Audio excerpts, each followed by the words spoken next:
सगळ्यांचं आजच्या कार्यक्रमामध्ये हार्दिक हार्दिक स्वागत आहे. तर प्रत्येकाकडे म्हणजे तुमच्यापैकी काही जणांकडे आता गणपती येऊन गेले असतील किंवा अजूनही असतील. काही जणांकडे गौरी आलेले असतील. तर त्या सगळ्या गणपती बाप्पांना आणि गौरींना नमस्कार करून आपण आजच्या कार्यक्रमाची सुरुवात करूयात. त्यासाठी मी एक गणपतीचा आणि एक देवींचा असा आपण श्लोक म्हणून सुरुवात करूयात. आणि मग मी ओळख करून देते.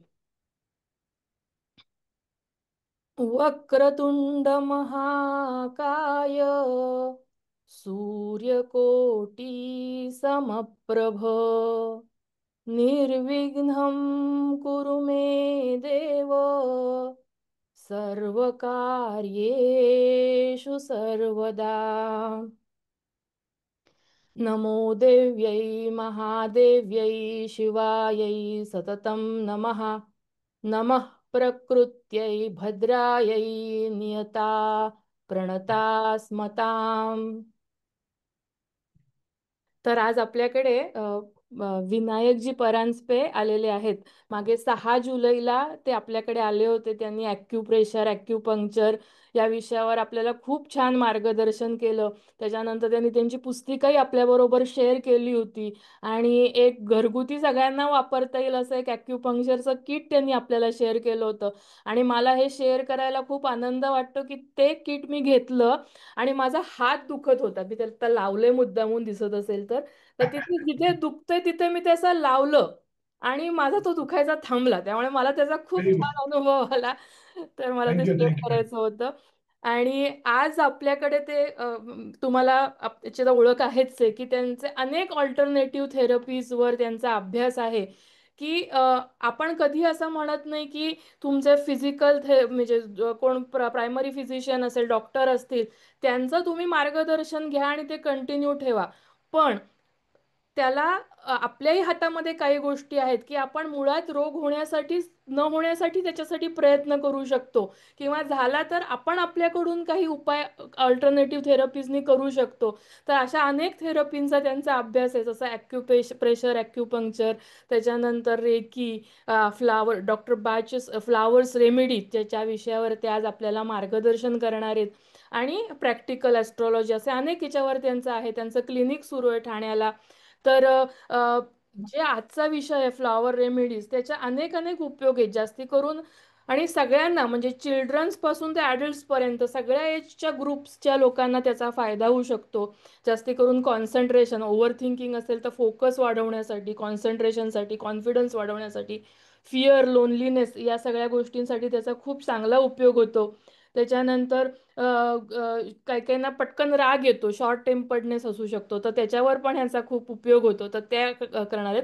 पण तत्पूर्वी मध्यंतरी आपल्याकडे एक सेशन झाला होता मनीषा कोरडे यांचा आकाशिक रेकॉर्ड्सवर.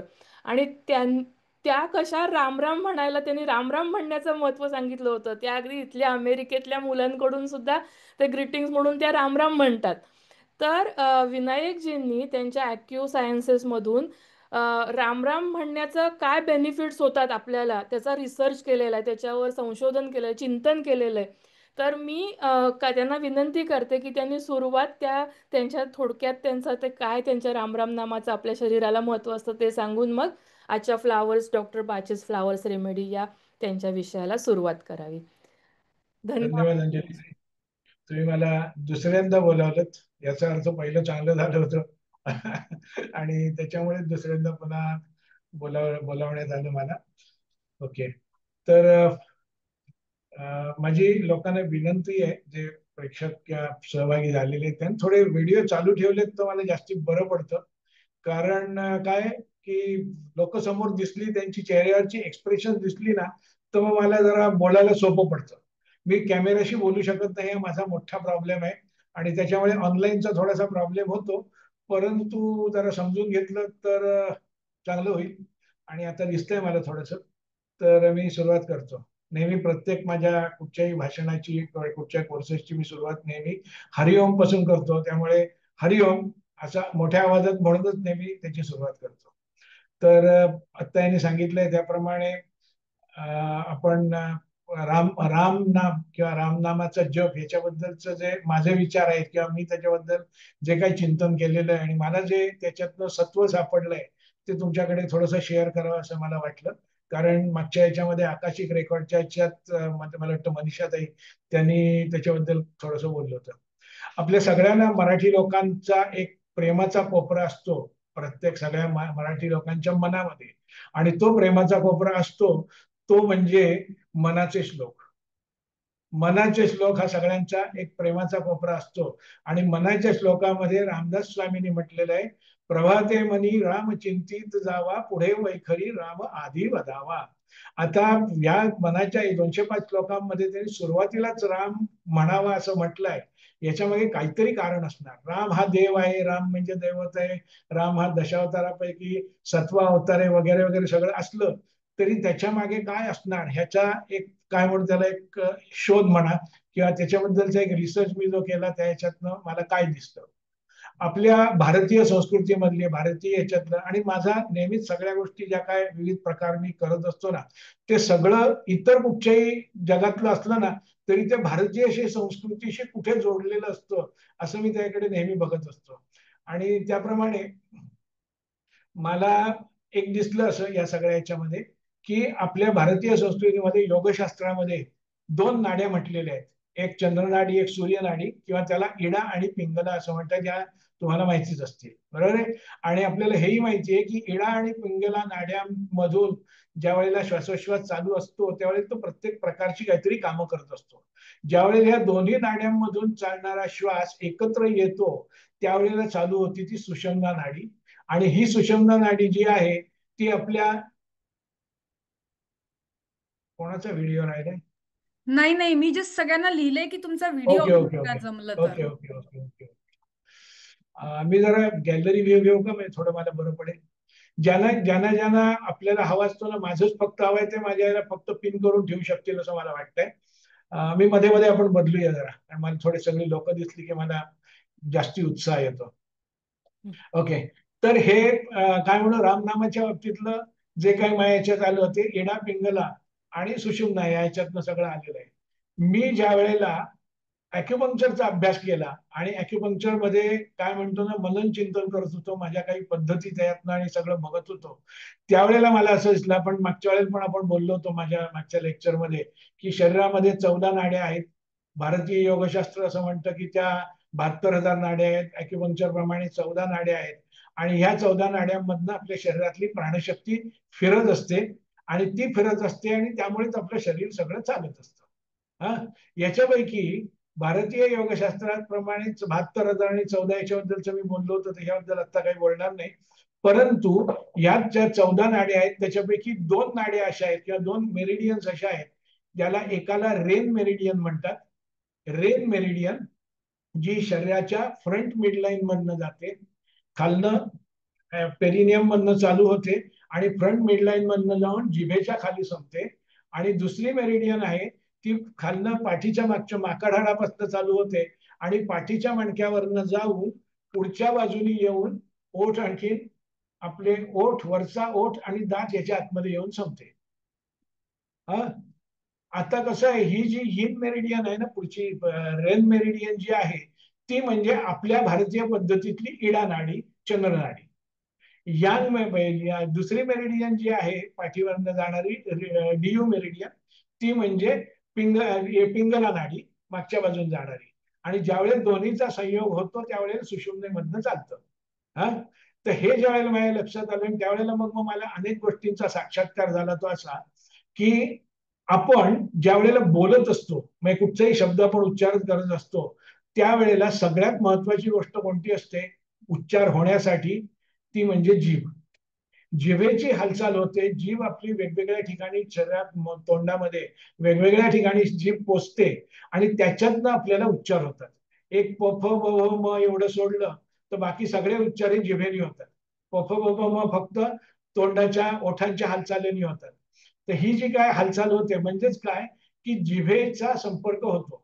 आता ही जीभ जी आहे ही जीभ कुठे आहे मेरिडियनच्या दृष्टीने बघितलं तर ती पुढच्या रेन मेरिडियनला किंवा इडा नाडीच्या इडा नाडी इथे या जिभेच्या खाली संपते. जिभेच्या खाली संपते आणि वरच्या बाजूने येऊन जे पिंगला नाडी ती वरच्या बाजूने येते. आता तुम्ही एक एक सगळ्यांनी करून बघा असं मी सांगेन की राम या शब्दाचा उच्चार करा. सगळ्यांनी मोठ्याने राम या शब्दाचा उच्चार करा. आणि राम या शब्दाचा उच्चार करताना तुम्हाला काय जाणवलं, काय जाणवायला हवं किंवा समजलंच असेल तुम्हाला की र चा उच्चार करताना जीभ टाळूला टेकते. र चा उच्चार करताना जीभ टाळूला टेकते.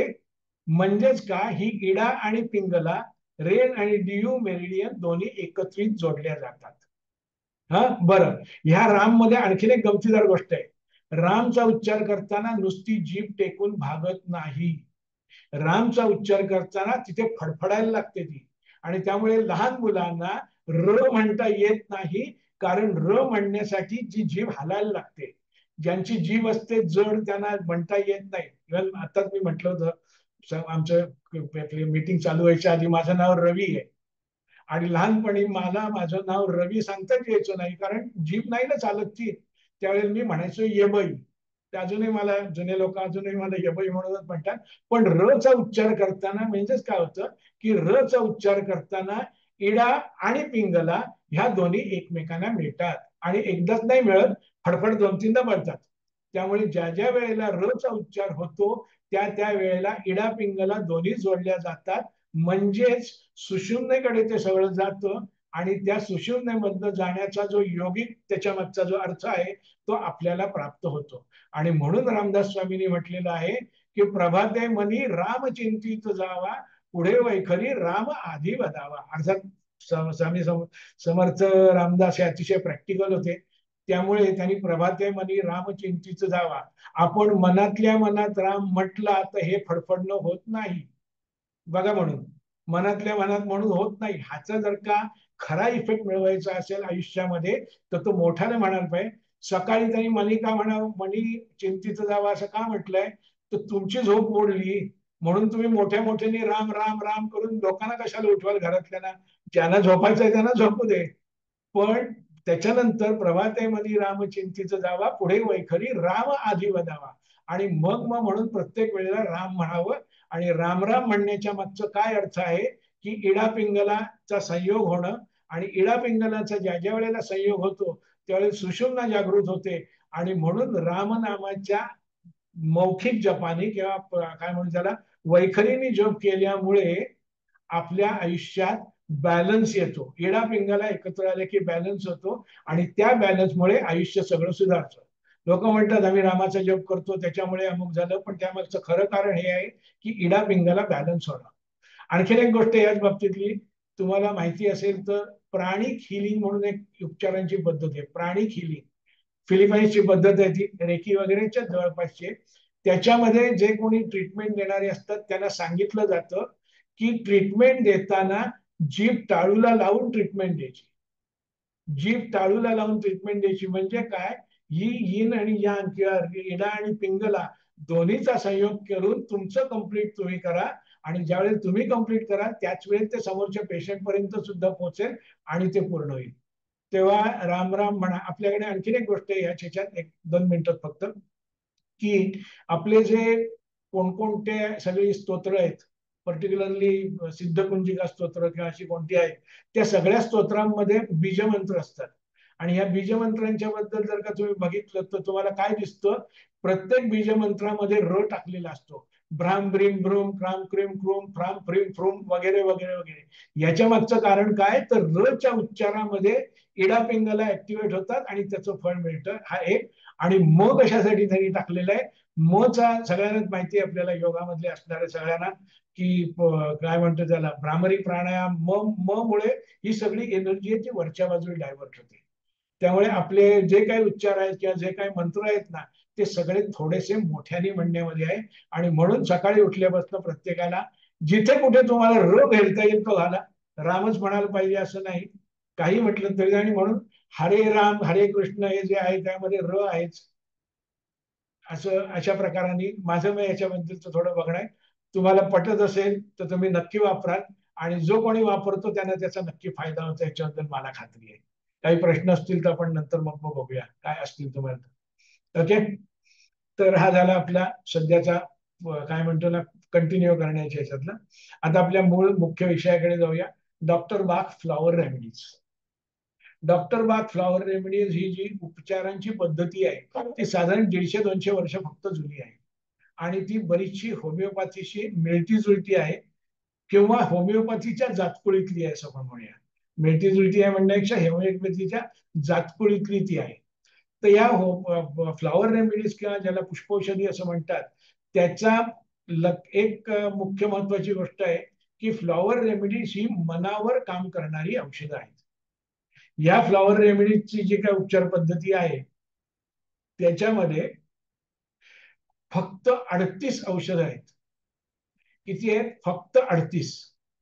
फक्त 38 आहेत. म्हणजेच काय की मनातले आपले येणारे विचार, आपलं मन किंवा आपली पर्सनॅलिटी, आपली व्यक्तिमत्व या सगळ्या गोष्टी आहेत त्या आपल्याला 38 मधनं त्याकडे बघायचं असतं, असं त्या मागचा उद्देश आहे.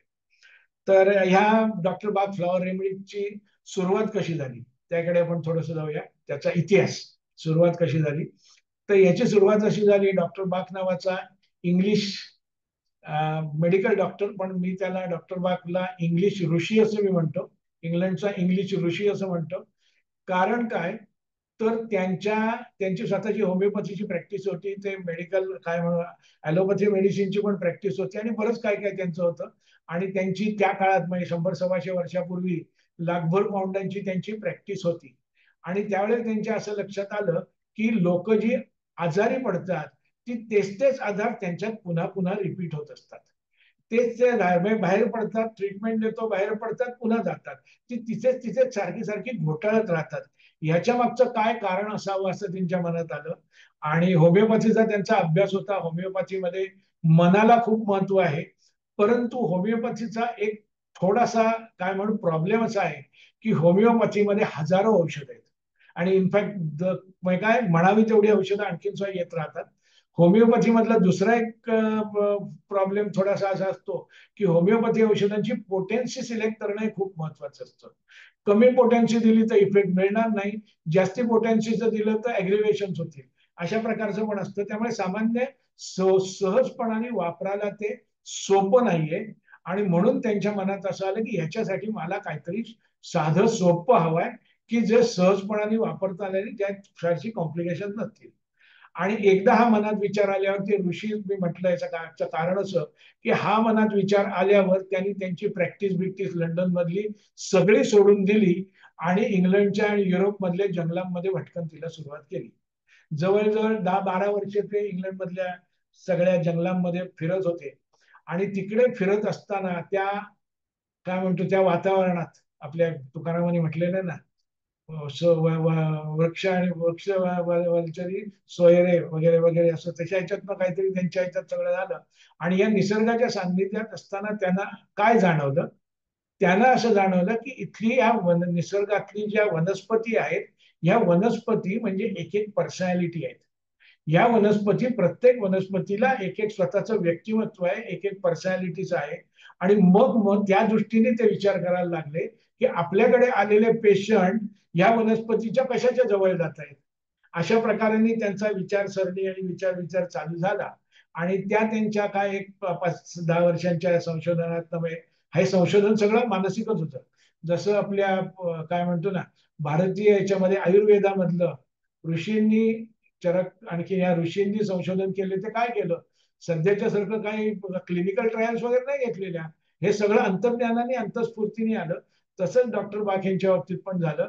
आणि त्यांनी त्या सगळ्या काय म्हणतो जे काही त्यांना वाटल्या वनस्पती आणखीन हे काय, तर ह्याचा काहीतरी आपल्याला वापर करायचा आहे असं त्यांच्या मनात आलं. आता हे आल्यावरती वनस्पतीचा वापर करायचा, ती वनस्पती पर्सनॅलिटी ही आपल्याला दिसते त्या माणसाप्रमाणे आहे. मग आता काय नक्की मी वापरू. आयुर्वेदामध्ये मुळांपासून फुलांपासून पानांपासून सगळ्या गोष्टी वापरल्या जातात. तसं ह्याच्यातलं मी नक्की काय वापरू असा त्यांच्या समोर जेव्हा प्रश्न पडला त्यावेळेला त्यांना त्याचं उत्तर असं मिळालं की कुठच्याही वनस्पतीचं जे काय पूर्ण असतं, इसेन्स असतो, इंग्लिश मधला शब्द इसेन्स हा जास्ती आहे, त्याचं सत्व असतं ते कुठून दृश्य होतं ते फुलामध्ये. आणि म्हणून मग त्यांनी ज्या काय 12 वनस्पती पहिल्याच्यात सापडल्या होत्या त्यांना, त्या 12 वनस्पती त्यांनी त्याची फुलं गोळा केली, प्रत्येक वनस्पतीची, आणि त्या फुलांच्या काय म्हणून त्याला टोपल्या टोपल्या भरून सगळं लंडनला घेऊन आले. आता या फुलांचं करायचं काय? फुलांचं करायचं काय प्रश्न. बरं, सगळं जे काय चालू आहे शिकवलेलं कोणीच नाही. शिकवणारा तो वरचा एक रामच, आणि त्याच्याकडनं सगळं येत आहे. म्हणून मग त्यांनी काय केलं की त्यांची जी पूर्वीची बैठक होती होमिओपॅथीची, त्या होमिओपॅथीच्या पद्धतीप्रमाणेच त्यांनी त्याचे अर्क बनवले. या पुष्पौषधींचे फुलांचे त्यांनी अर्क बनवले, आणि हे जे काय अर्क बनवले ते त्यांनी लोकांना द्यायला सुरुवात केली. त्या दिनी लोकांना ज्या ज्या कोणाला त्यांना वाटलं की ही वनस्पतीची पर्सनॅलिटी आणि त्या माणसाची पर्सनॅलिटी हे ज्यावेळेस सारखं सारखं दिसतंय, त्यावेळेस ते वापरायला लागले आणि त्यांना त्याच्यामध्ये फरक पण दिसायला लागले. लोकांमध्ये फरक दिसायला लागले. लोकांना त्यांच्या प्रॉब्लेम मधनं बाहेर पडायला मदत व्हायला लागली. परंतु पुढच्या काळात त्यांच्या असं लक्षात आलं की हे बाराने काय भागत नाहीये, याच्यापेक्षा अनेक, कारण शेवटी मन असं आहे ना, ते कॉम्प्लेक्स गोष्ट आहे, अनेक गोष्टी आहेत. आणि म्हणून मग ते परत सगळं सोडून दिलं त्यांनी, आणि पुन्हा संशोधनासाठी जंगलामध्ये वणवण फिरायला सुरुवात केली. पुढच्या त्यांच्या वणवण ज्या वेळेला करायला गेले त्यावेळेला त्यांची सेन्सिटिव्हिटी खूप वाढलेली होती, आणि त्या वाढलेल्या सेन्सिटिव्हिटीच्या याच्यामध्ये अशी त्यांची ही आलेली होती की एखाद्या फुलाची पाकळी, एखाद्या झाडाचं पान जिभेला स्पर्श केला की त्याला त्याचे गुणधर्म समजायचे. काय म्हणतो, व्यक्तिमत्व या दृष्टीने काय गुणधर्म असतील हे त्यांना समजायचे, अशा याच्यात आले होते. आणि मग त्यांनी या पहिली 12 आणि त्यानंतर आणखी 26 अशी एकूण 38चे सगळं मिळून गाठोडं त्यांचं बांधून तयार झालं. आणि हे गाठोडं बांधून झाल्यावरती त्यांनी आले, आणखीन मग वापरायला सुरुवात केली. गुण तर जादूसारखे दिसत होते. कारण काय, तर ह्या वनस्पती आणि त्यांचे जे अर्क वगैरे त्यांनी जे काय बनवलेले होते हे सगळं डायरेक्ट आतमध्ये मनाला जाऊन भेदत होतं. तर हे मनाला भेदत असल्यामुळे त्याच्यावरती इफेक्ट होत होता. परंतु ही फ्लॉवर रेमेडीज आपल्याला कोणाला शिकायची असेल किंवा वापरायची असेल किंवा काय असेल ना, तर सगळ्यात महत्वाचं आहे की या बाबतीत काही उपाययोजना करताना त्या माणसाच्या मनातले विचार, त्याचा स्वभाव म्हणजेच विचार, ह्या ह्याच्यातनं आपल्याला त्याकडे जायला लागतं. शारीरिक गोष्टींसाठी डायरेक्टली औषधं एकही नाहीत. म्हणजे माझा खांदा दुखतोय, मला काहीतरी द्या, नाही. खांदा तुझा दुखायला लागला त्यावेळेस तुझ्या मनात काय विचार यायला लागले, खांदा दुखायच्या आधी घरात काय घडलं होतं, अशा ह्याच्यातनं ज्या वेळेला आपण त्याकडे बघायला लागतो त्यावेळेला आपण त्याच्या मनापर्यंत पोचतो. त्यामुळे मनापर्यंत पोचणे सगळ्यात महत्वाचं. मग आता ही जी फ्लॉवर रेमेडीज त्यांनी काढली शोधून, या फ्लॉवर रेमेडीज काम काय करतात आणि कशी काम करतात. ही फ्लॉवर रेमेडीजचं जे काम करण्याची काय म्हणतो पद्धत आहे ती अशी आहे की फ्लॉवर रेमेडीज मनातल्या विचारांचा अतिरेक नाहीसा करतात. लक्षात ठेवा, अंडरलाईन करा, मनातल्या विचारांचा अतिरेक नाहीसा करतात. मनातले विचार बंद करत नाही, जे सायकियाट्रिस्टच्या औषधाने होतात. मनातले विचार बंद केले जात नाहीत, मनातल्या विचारांचा अतिरेक बंद होतो. या अतिरेकासाठी मी तुम्हाला एक उदाहरण सांगेन. कालच मला ते सुचलं. इतके वर्ष मी हे शिकवतोय सगळं, पण अजूनपर्यंत नव्हतं. परंतु काल अंजलीताईंचा फोन आला आणि मी काय वेगळं मांडू शकतो अशा याच्यामध्ये ते मला सुचलं. ते असं की तुम्ही एक विचार करा, टॉप लोडिंग वॉशिंग मशीन आहे आपल्याकडे. हा, आणि टॉप लोडिंग वॉशिंग मशीन मध्ये पाणी घेतलं आणि ते चालू केलं आपण, ते फिरायला लागलं, एका सर्टन स्पीडने फिरत असतं. आपल्या पर्सनॅलिटी किंवा आपल्या आतली जी एनर्जी आहे ती अशीच याच्यात फिरत राहते. आपल्या मनातली जी काही एनर्जी आहे, मनाची एनर्जी, ती अशीच वॉशिंग मशीन सारखी फिरत राहते. मग आपण काय करतो, केलं समजा की आपल्याकडे बालदीभर कपडे आहेत, त्यातला एक एक कपडा आपण वॉशिंग मशीन मध्ये टाकायला लागतो. पहिले काही कपडे टाकल्यावरती ते फिरताय फिरताय फिरताय फिरताय, थोड्या वेळानंतर असं होतं की ते वॉशिंग मशीनचा फिरण्याचा स्पीड कमी व्हायला लागला, आतल्या पाण्याच्या फिरण्याचा स्पीड कमी व्हायला लागला. याचं कारण काय झालं, तर बाहेरनं येणारे कपडे म्हणजेच मनातले येणारे विचार ओव्हरलोड झाले.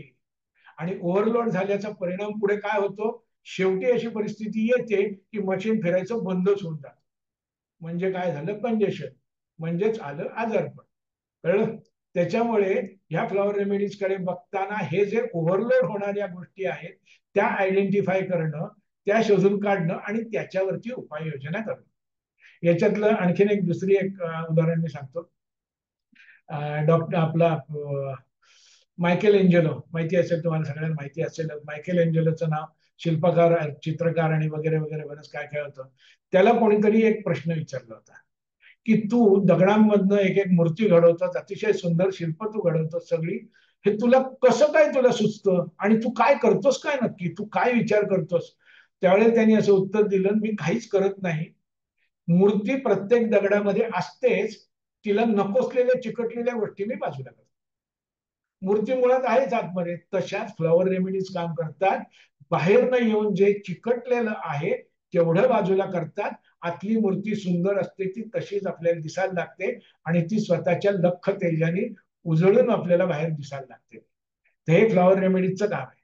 आता ह्या सगळ्या याच्यामध्ये एक सगळ्यात म्हणजे कोणालाही वापरण्यासाठी आणि ह्या सगळ्यासाठी ही जी फ्लॉवर रेमेडीज जी आहेत ना, ही फ्लॉवर रेमेडीज 38 आहेत. फक्त 38 आहेत. आणि आपल्याला मनुष्याचे सगळं काही आयुष्य, त्याच्या आयुष्यात येणारे विविध कारणांमुळे विविध याने येणारे विचार, हे सगळं आपल्याला 38 मध्ये बसवताना यायला लागतं. ते थोडं काय म्हणतो, समज व्यवस्थित असेल तर सगळं होऊ शकतं. तर हे असं 38 याच्यात बसवायला लागतं. आणि ह्याच्यामधली जी औषधं आहेत, ह्याच्यातली त्याला आम्ही औषधं नाही म्हणत मी याला, खरं तर माझ्या दृष्टीने या पर्सनॅलिटीज आहेत, जी नावं आहेत ना, त्या पर्सनॅलिटीज आहेत. तर हे ज्या काही पर्सनॅलिटी, ही जी काही औषधं आहेत, ही सर्व औषधं अतिशय विवेकशीत स्पेसिफिक विचारांवर काम करतात. एक तुम्हाला उदाहरण देतोय. माझ्याकडे एक पूर्वी एक माणूस येत होता त्या ट्रीटमेंटसाठी, फिट्स वगैरे यायच्या त्यासाठी. नंतर मग बरेच वर्ष कोणी आलं नव्हतं. नंतर मग त्याची मुलगी तिच्या आईला घेऊन आली. त्यांच्याबद्दल मला फॅमिलीबद्दल माहिती होती. ती बाई म्हणजे घरकाम करणारी, झाडू पोचा, स्वयंपाक वगैरे असे करणारी. मग फायनान्शियली काही फार मोठी चांगली परिस्थिती नाही. तर तिने असं सांगितलं की मुलीने असं सांगितलं की आईला म्हणे गेले 15 दिवस झाले काही जेवण जात नाही, समोर काही जेवायला आलं की उलटी होण्यासारखं होतं आणि तिला भूक लागत नाही, तिचं कशात लक्ष लागत नाही आणि ज्याला आपण साध्या सोप्याच्यात म्हणतो डिप्रेशन मध्ये गेले. आपण डिप्रेशन म्हणतो पण ते समजून घ्यायला लागतं फ्लॉवर रेमेडीसाठी. तर हे असं होत आहे. तर आपण नॉर्मली काय करतो, मी सगळीकडे तेच चालतं की त्यांना मग मी विचारलं, म्हटलं काय झालं होतं? नाही, मी डॉक्टरांकडे गेले, मग डॉक्टरनी सगळ्या ब्लड टेस्ट नॉर्मल, सगळ्या टेस्ट नॉर्मल, कुठेही काही नाही. अरे पण त्या बाईला काही होत नाही, जात नाही, झोप नाही लागत, सगळी परिस्थिती वाईट. तर म्हटलं काय झालं होतं? नाही, मी ह्या डॉक्टर, म्हटलं डॉक्टरांचं नका मला सांगू. नाही, मी 8 दिवस हॉस्पिटलला ऍडमिट होते, मग ते सलाईन बिलाईन लावल्यावरती मला जरा बरं झालं. म्हटलं ते नकोय मला. हे जे काय सगळं तुम्हाला चालू झालं 15 दिवस महिन्यापूर्वी, त्याच्या आधी घरात काय घडलं होतं ते मला हवंय. नाही हो, काय नाही, आपलं नेहमीच आहे. मला माहिती होतं की या बाईंची परिस्थिती चांगली नाही. म्हटलं काय घरातल्या कामामुळे असेल क्या? नाही म्हणे, मुलं आता नोकरीला लागली, मुलांनी सांगितलं आता तू आई नोकरी काही करायची नाहीस, काम आम्ही आहोत, तू आता घरी राहायचं, आराम कर. बरेच वर्ष आमच्यासाठी काम केलंस. मी म्हणे घरी असते. म्हटलं घरी राहून तुम्ही करता, पुन्हा असं आहे रेकाम मन सैतानाचं माहेर, त्याच्यामुळे ते पण प्रॉब्लेमच असू शकतो. म्हटलं घरी बसून तुम्ही काय करता? नाही म्हणजे घरी बसून आमचं वारकरी संप्रदाय, आम्ही वारकरी घराण्यातले, त्यामुळे घरी बसून मी ज्ञानेश्वरी वाचते, हरिपाठ वाचते. अरे जी बाई ज्ञानेश्वरी वाचते, हरिपाठ वाचते, तिची अशी परिस्थिती का आली? याच्यामागे काहीतरी गडबड झालेली आहे कुठेतरी. मी तिला खोदून खोदून विचारलं. ती काही नाही हो, काही नाही, सगळ्यांचं असतं, काही नाही हो, तसं काही नाही फारसं. पण ज्या वेळेला माणूस म्हणतो ना तसं काही नाही, त्याचाच अर्थ तिथे तसं काहीतरी असतं. मी ज्या वेळेला खोदून खोदून तिला विचारलं, त्यावेळेस तिने मला असं सांगितलं की म्हणे डॉक्टर तुम्ही पहिलेच डॉक्टर मला घेतलात 2 महिन्यात की ज्यांनी एवढं माझे हात धुवून मागे लागले आणि विचारलं. म्हटलं त्याशिवाय मला काहीच करता येणार नाही ना. नुसतं वरवर घेऊन आपले औषध दे, टॉनिक दे आणि काही नाही. मला समजलं पाहिजे की तुमचं काय चाललंय नक्की आतमध्ये. हा, तर तिने आता बरं आणखीन एक लक्षात ठेवा, सर्वसाधारण हा माझा अनुभव गेल्या 25 वर्षातला, की प्रत्येक पेशंटला ह्या प्रकारातली जी गोष्टी असतात ना, त्याची सुरुवात कुठून झाली ते त्याला माहिती असतं. फक्त तो बोलत नाही एवढंच, काहीतरी कारणाने तो बोलत नाही, त्यांना सगळ्यांना माहिती असतं. त्यामुळे योग्य प्रश्न विचारला की तो बरोबर तिथून सुरुवात करतो. त्याच्या मनाला काय म्हणतो त्याला काय दुखरी नस, ती एकदा जर दाबली की मग सगळ्या गोष्टी बाहेर येतात. तर म्हटलं काय झालं होतं काय? तर तिने काय सांगावं माहिती, तिने असं सांगितलं, काय सांगू तुम्हाला डॉक्टर, आम्ही एक मांजर पाळली. आता कुठे मांजरीचा संबंध आला याच्याशी? मांजरीचा संबंध, मांजर पाळली ती. बरं म्हटलं, मग ती माझ्या मुलीसारखीच होती, माझ्या अंथरुणातच झोपायची, माझ्याकडे मीच भरवायचे तिला आणि काय काय कौतुक सगळी चालू केली. म्हटलं ते राहू दे बाजूला, मांजरीचं पुढे काय ते सांगा ना. हा, तर म्हणे मग असं झालं की ती मांजर तिच्या स्वभावानुसार शेजारच्यांच्या घरात जाऊन तव्यावरचे माशाचे तुकडे पळवायचे. तव्यावरचे माशाचे तुकडे पळवायचे आणि त्या बायका माझ्याशी भांडायच्या, तुम्ही खात नाही ते प्राणी पाळता कशाला, नागाने पाळत असलं त्यांना खायला घाला, आमच्या घरात येऊन चोरी करते. रोजच्या रोज म्हणे त्यात मांजरचं मांजर तिची जात आहे ती तशीच वागणार, तिला कुठे दिसेल त्याप्रमाणे जाणार. आणि आता म्हणे काय करायचं, रोज या बायकांच्या कटकटी ऐकून माझ्या डोक्याला फार म्हणे त्रास व्हायला लागला. आणि मी नवऱ्याला सांगितलं की बाबा तू आता एक काम कर, हिला नेऊन कुठेतरी पोचव, कुठेतरी सोडून ये. बरं आपल्याला माहिती आहे मांजरां जवळपास सोडलं तर ती घरी परत येतात, त्यामुळे त्यांनी लांब कुठेतरी 5-25 किलोमीटर वरती कुठेतरी मच्छी मार्केटच्या बाजूला सोडलं, म्हणजे तिच्या पोटाची मांजरीच्या पोटाची व्यवस्था होईल. आणि ज्या दिवशीपासून मांजरीला सोडलं त्या दिवशी हिचं अन्न पाणी सुटलं. आता आता ह्याच्यावरती तिला योग्य ठिकाणी मला पोचायला पाहिजे ना, कारण का ह्या सगळ्या गोष्टी मला फ्लॉवर रेमेडीशी आणून जोडायचे. आणि म्हणून मी तिला विचारलं, म्हटलं तुम्हाला एकच प्रश्न विचारतो. आणि तो म्हटला असा की ह्याचा अर्थ ह्या मांजरीला, तुमच्या घरातल्या त्या मांजरीला तुम्ही बाहेर सोडलं, याच्याबद्दल तुमच्या मनात अपराधीपणाची भावना आहे, गिल्ट फिलिंग, किंवा मनामध्ये खंत आहे की आपण तिला कसं सोडलो. हो ना, होती माझ्या मुलीसारखी पुन्हा झाली सुरुवात, तिची मुलीसारखी होती. म्हणजे काय, मनामधली खंत जी आहे ना, ही मनामधली खंत तिला आतून जाळत होती. आता याच्यावर उपाय पाहिजे. डॉक्टरांकडे गेल्यावर सांगितल्यावर काउन्सिलिंग करतात सगळेजण. हल्ली काउन्सिलिंग करून काय, अहो तुम्ही असा विचार करू नका, अरे तिला पण कळत हा नाही विचार करायचा, पण त्याला कुठेतरी हे आहे ना. याच्याबद्दल मी असं सांगतो फ्लॉवर रेमेडी या परिस्थितीबद्दल. तुम्हाला माहिती असेल की ज्या वेळेला पृथ्वीवरनं चंद्रावरती यान पाठवलं जातं, त्यावेळेला ते पहिल्यांदा पृथ्वीच्या कक्षेतनं बाहेर जातं आणि पृथ्वीभोवती पृथ्वीच्या कक्षेत फिरत राहतं. आणि मग त्याला चंद्राकडे जाण्यासाठी त्याला बुस्टर रॉकेटने त्याला फायर केलं जातं. आणि मग त्या पृथ्वीची जी ही आहे गुरुत्वाकर्षणाची काय रेखा आहे, तिला भेदून ते परत जात, त्याला एस्केप वेलॉसिटी म्हणतात. सगळ्या बहुतांश लोकांच्या मानसिकेच्या बाबतीत ते असेच त्याच्या वलयामध्ये फिरत असतात. त्यांना बाहेर पडण्यासाठी एस्केप व्हेलॉसिटी लागते. त्यांना कळत असतं आपल्याला ह्यातून बाहेर पडायचं, पण बाहेर पडता येत नाही. आणि ती एस्केप व्हेलॉसिटी फ्लॉवर रेमेडी देते. फ्लॉवर रेमेडी ती एस्केप व्हेलॉसिटी देते. आणि हे जे काय तुम्हाला सांगितलं ते नुसतं काय म्हणतो त्याला गेसवर्क मध्ये नाही ठेवते. हे जे काय तुम्हाला सांगितलं तिच्यासाठीचं जे औषध होतं ते, त्याचं नाव आहे पाईन, PINE, पाईन. पाईन वृक्ष असतो, तुम्हाला माहिती असेल, नाव ऐकले असेल पाईन. तर पाईन जे आहे ते which is very specific for guilt feeling. म्हणजे गिल्ट जी असते ती कधी केल्यामुळे असते, काहीतरी कधी न केल्यामुळे असते. तर गिल्ट फिलिंग जर का असेल मनामध्ये आणि त्यातून काही प्रश्न निर्माण झालेले असतील, तर पाईन म्हणजे पाईनच पाहिजे, याच्या बदली मी दुसरं देऊन बघतो चालणार नाही. त्यासाठीची अतिशय स्पेसिफिक औषधं ही आहे. तर ही अशी एक गोष्ट.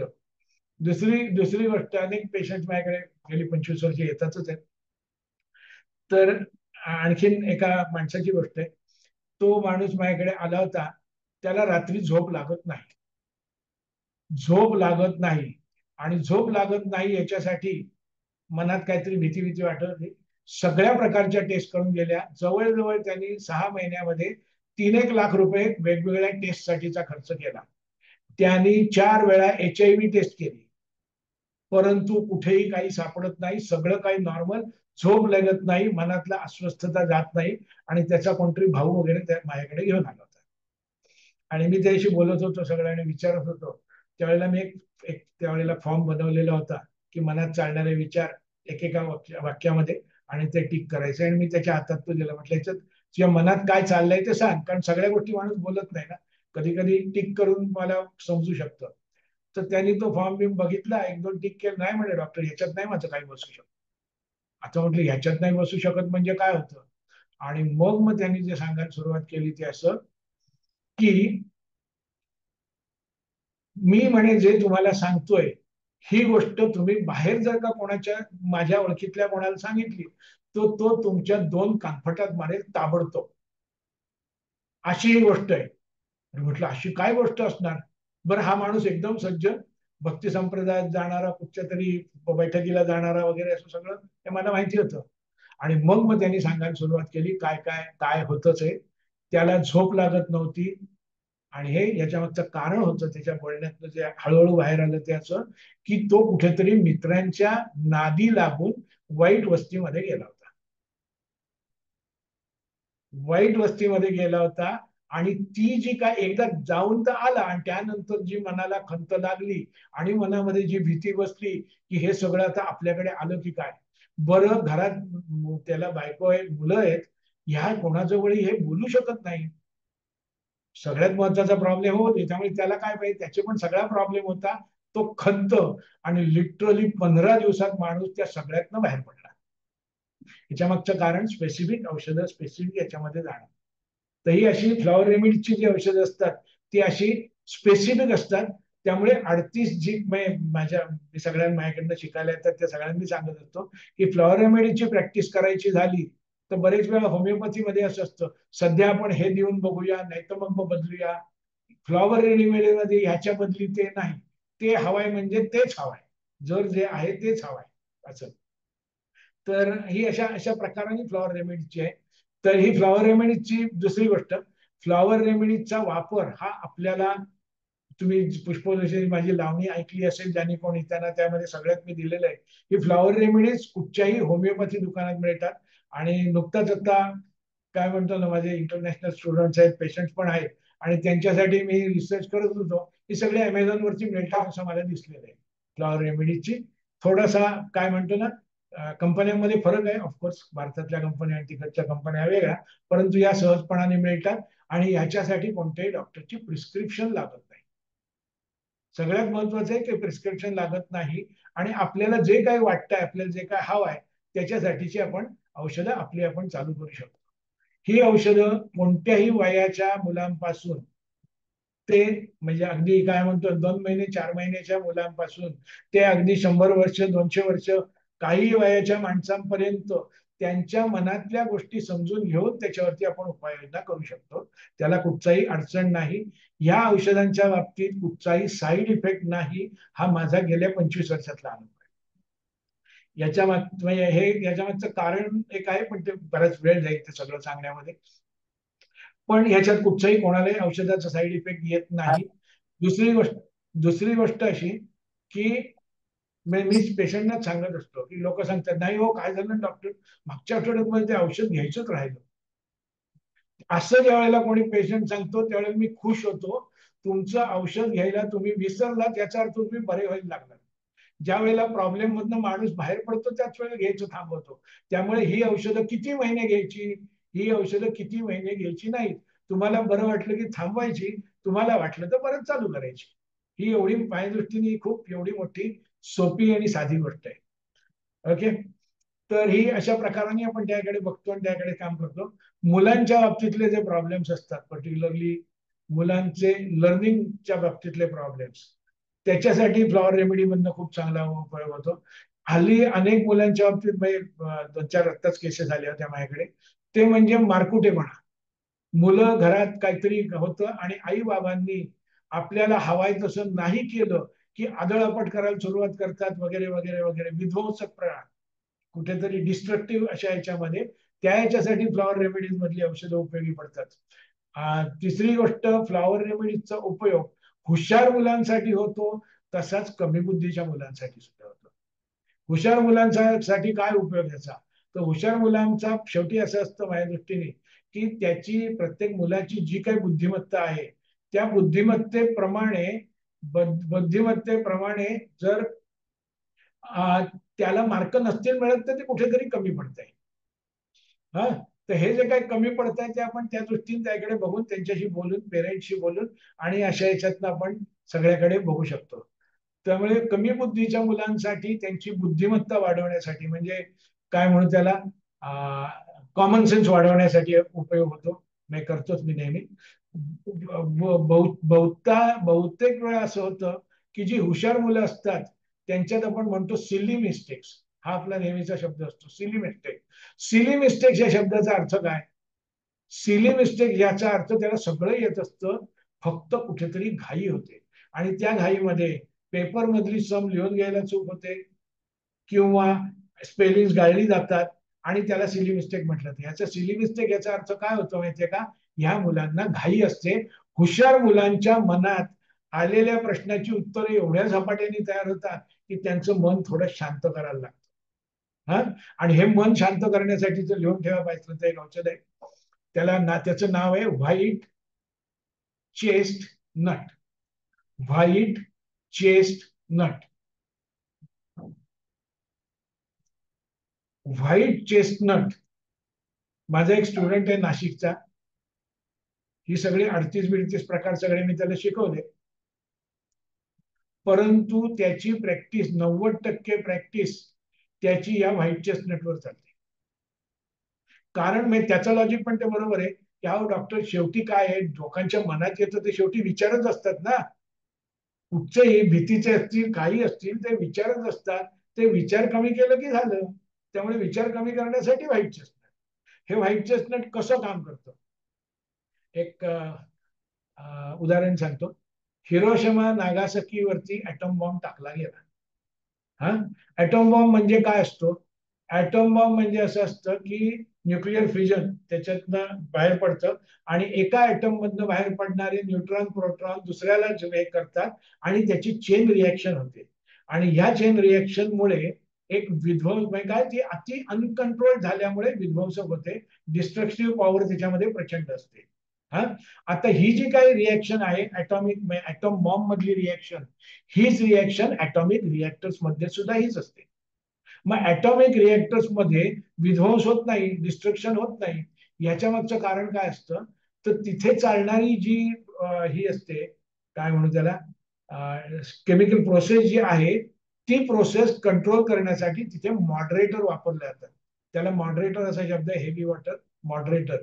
म्हणजे काय करतं की तो जो मॉडरेटर नावाचा जो पदार्थ असतो, तो अतिरिक्त जेवढे नको असलेले प्रोटॉन्स आहेत, न्यूट्रॉन्स आहेत, ते सगळे ऍब्सॉर्ब करून घेतो आणि रिएक्शन साठी कमी पाठवतो. हे व्हाईट चेस्टनट आपल्या डोक्याचा, मनाचा जो ऍटॉमिक रिएक्टर चालतो आणि विचार विचार विचार विचार थांबतच नाहीत आणि एकातनं दुसरा, दुसऱ्यातनं तिसरा असे जे पुढे चालू राहतात, त्याची जी शृंखला असते, त्याची जी चेन रिएक्शन आहे, ती थांबवायचं काम करतो. आणि त्यामुळे बहुतांश लोकांना या व्हाईट चेस्टनटचा उपयोग होतो. आता व्हाईट चेस्टनट आपल्याला मुलांसाठी तुम्हाला एक सांगितलं की हुशार मुलांना लागतं, कमी बुद्धीच्याना पण लागतं, कारण एकदा विचार चालू झाले की थांबत नाही. परंतु त्याचाच उपयोग आपल्या जनरल माणसांसाठी, मोठ्या लोकांसाठी रात्री झोप का येत नाही? झोप न येण्याचं मागचं कारण काय? झोप न येण्याच्या मागचं कारण अनेक वेळा जे कारण असतं ते म्हणजे डोक्यात चालणारे विचार. बरोबर. आता हे जे काय डोक्यात चालणारे विचार आहेत, त्याला व्हाईट चेस्टनटचा जर का उतारा दिला त्याला, तर ते डोक्यातले विचार कमी होतात आणि रात्रीची शांत झोप लागायला लागते. हा, दुसरं एक, आता याच्यात जोडीने कारण सगळी बरीचशी मला सिनियर सिटीजन्स दिसत आहेत आणि बऱ्याच वेळेला हा एक समस्याच असते रात्रीच्या झोपेची.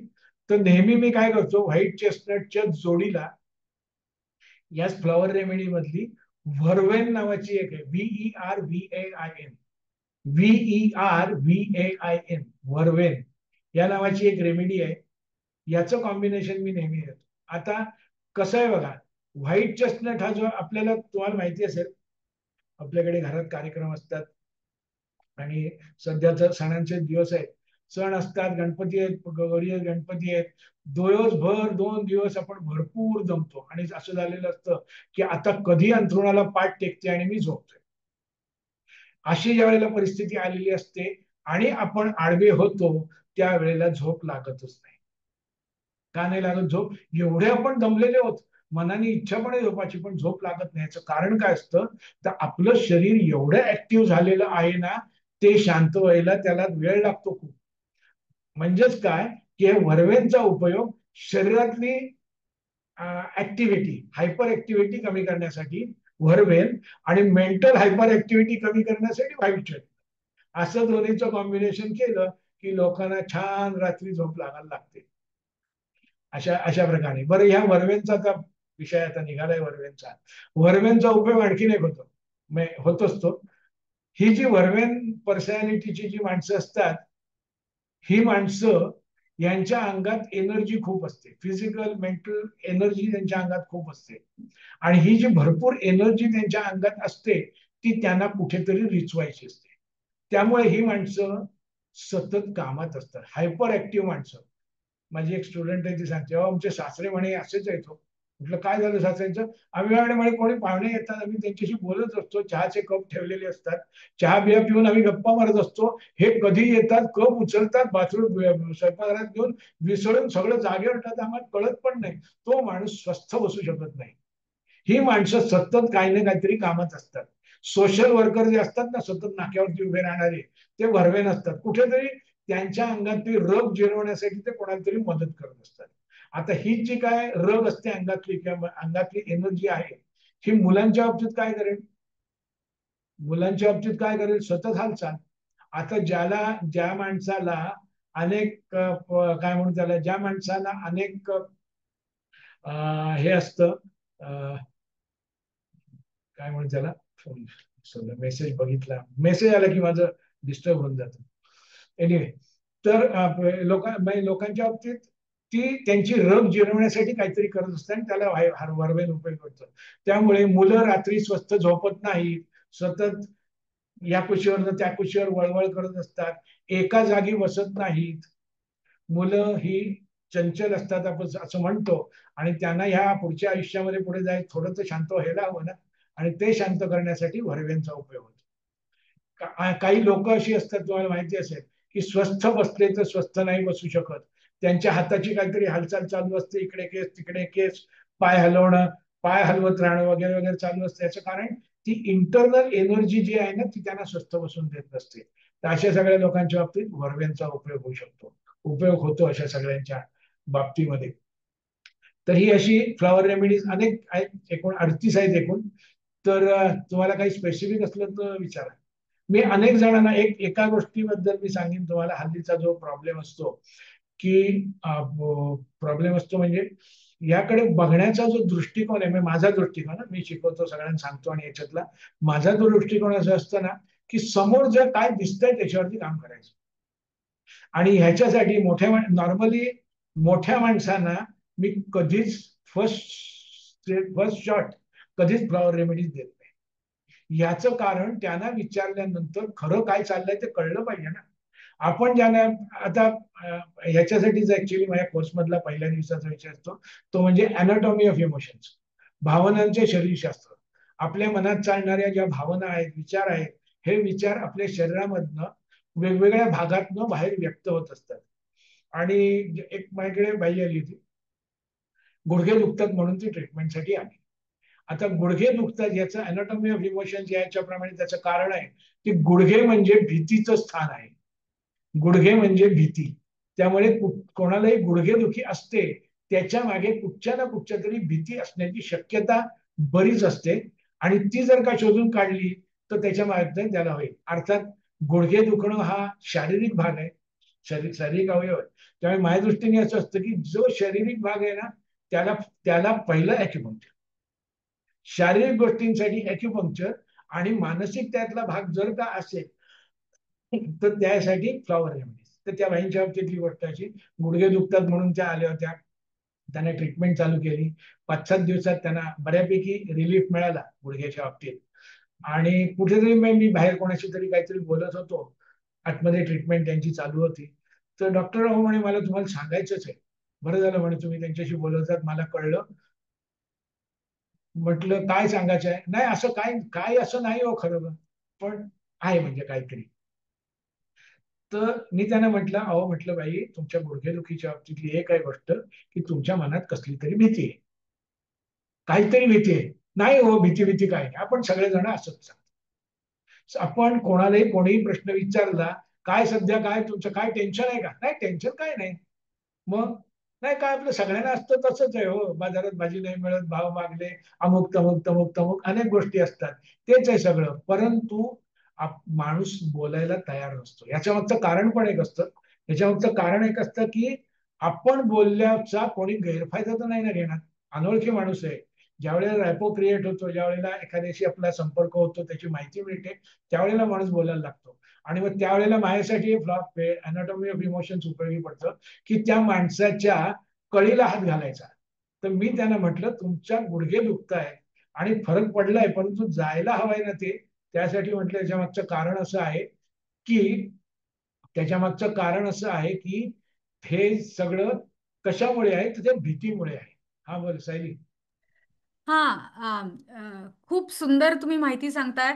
एक प्रश्न हा होता की ह्या सगळ्या ज्या रेमेडीज आहेत त्या कुठल्या स्वरूपात दिल्या जातात, म्हणजे गोळ्या. तर जरा एवढी पूर्ण करतो आणि मग हो, चालेल. सांगतो. ओके, ठीक आहे. तर अं, हा, तर काय बोलत होतो मी, विसरायला होतो, माझी लिंक तुटली की सगळी गडबड होती. काय बोलत होतो? गुडघ्याचं सांगत होतात की गुडघ्याचं, त्या बाईंच्या गुडघ्याचं. तर म्हटलं तुम्हाला फरक पडत नाही याच्या मागचं कारण, म्हटलं काहीतरी भीती असणार. आता मी ज्या वेळेला भीती असणार असं म्हटलं, त्यावेळेला त्या बाईकडनं ताबडतोब, रात्री मला झोप नाही लागत डॉक्टर. आता झोप न लागण्याचं कारण काय? माझ्या माहितीप्रमाणे लोकांना हे माहिती असतंच. म्हटलं कारण काय आहे? आता ती कुठे गेली माहितीये, त्या याच्यातनं मी हा प्रश्न विचारल्यावर माझे मिस्टर पोलिसात आहेत.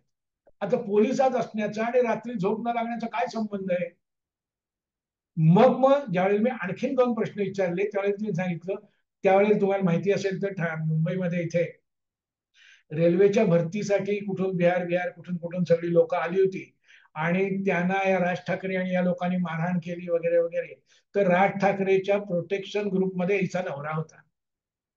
माझे मिस्टर म्हणे रात्री नाईट ड्युटीला गेले की मला झोप लागत नाही. काय कारण? नवऱ्याची काळजी. नवऱ्याला काही होईल का, दुसऱ्याच्या बद्दलची काळजी. याला पण फ्लॉवर रेमेडीज मध्ये एक औषध याच्या बाबतीचं पण आहे. तर मी तिला त्याप्रमाणे चिंता, काळजी, दुसऱ्याच्या बद्दलची काळजी, आणि ऑब्व्हियसली आता तुम्हाला जे सांगितलं ते व्हाईट चेस्टनट, कारण डोक्यातले विचार थांबत नाहीत.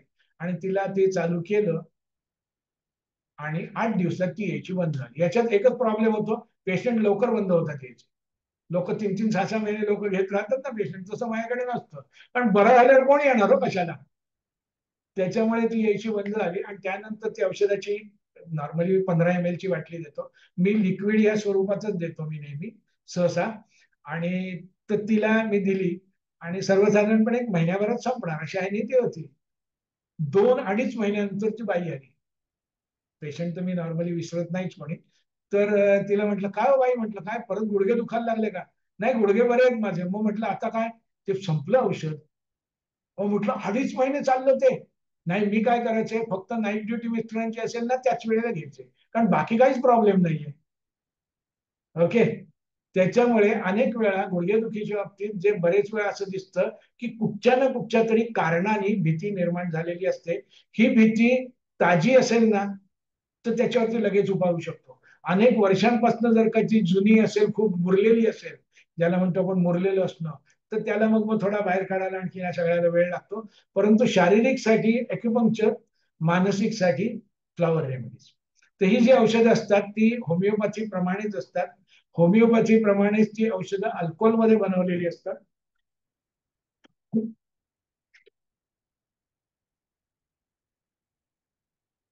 अल्कोहोलमध्ये ती बनवलेली असतात. आणि पुन्हा आमच्या इथे काय मिळतं, म्हणजे भारतामध्ये काय मिळतं आणि तुमच्याकडे काय मिळतं याच्यामध्ये बऱ्यापैकी फरक आहे. आमच्या इथली जी औषधं मिळतात ती बऱ्यापैकी लो लो कॉन्सन्ट्रेशनची असतात असं म्हणूया आपण. वेळेस तुमच्याकडची आहेत ती जास्ती कॉन्सन्ट्रेशनची असतात. त्यामुळे आमच्याकडच्या औषधांच्या बाबतीतलं माझं असं म्हणणं असतं की कुठच्याही याचं घ्यायचे तर 4 ड्रॉप घ्यायचे. घेण्याची पद्धत काय? घेण्याची पद्धत 4 ड्रॉप अर्धा कप पाण्यातून, जे काही आपण नेहमी वापरतो ते पाणी. लोक बरेच काय काय सांगतात, डिस्टिल वॉटर पाहिजे नाही, याचं झऱ्याचं पाणी पाहिजे नाही, अमुक काही जरूर नसते. जे आपण नेहमी पाणी वापरतो, नेहमी घरात वापरतो प्यायला, त्याच पाण्यात अर्धा कप पाण्यामध्ये जे कोणतं तुम्हाला औषध घ्यायचं आहे त्याचे 4 ड्रॉप टाकायचे. समजा आपण जर का कॉम्बिनेशन बनवलं, तर तुम्हाला मी म्हटलं वर्वेन आणखी वॉटरचे व्हाईट चेस्टनट याचं जर कॉम्बिनेशन बनवलं तर त्या कॉम्बिनेशनचं 6 ड्रॉप.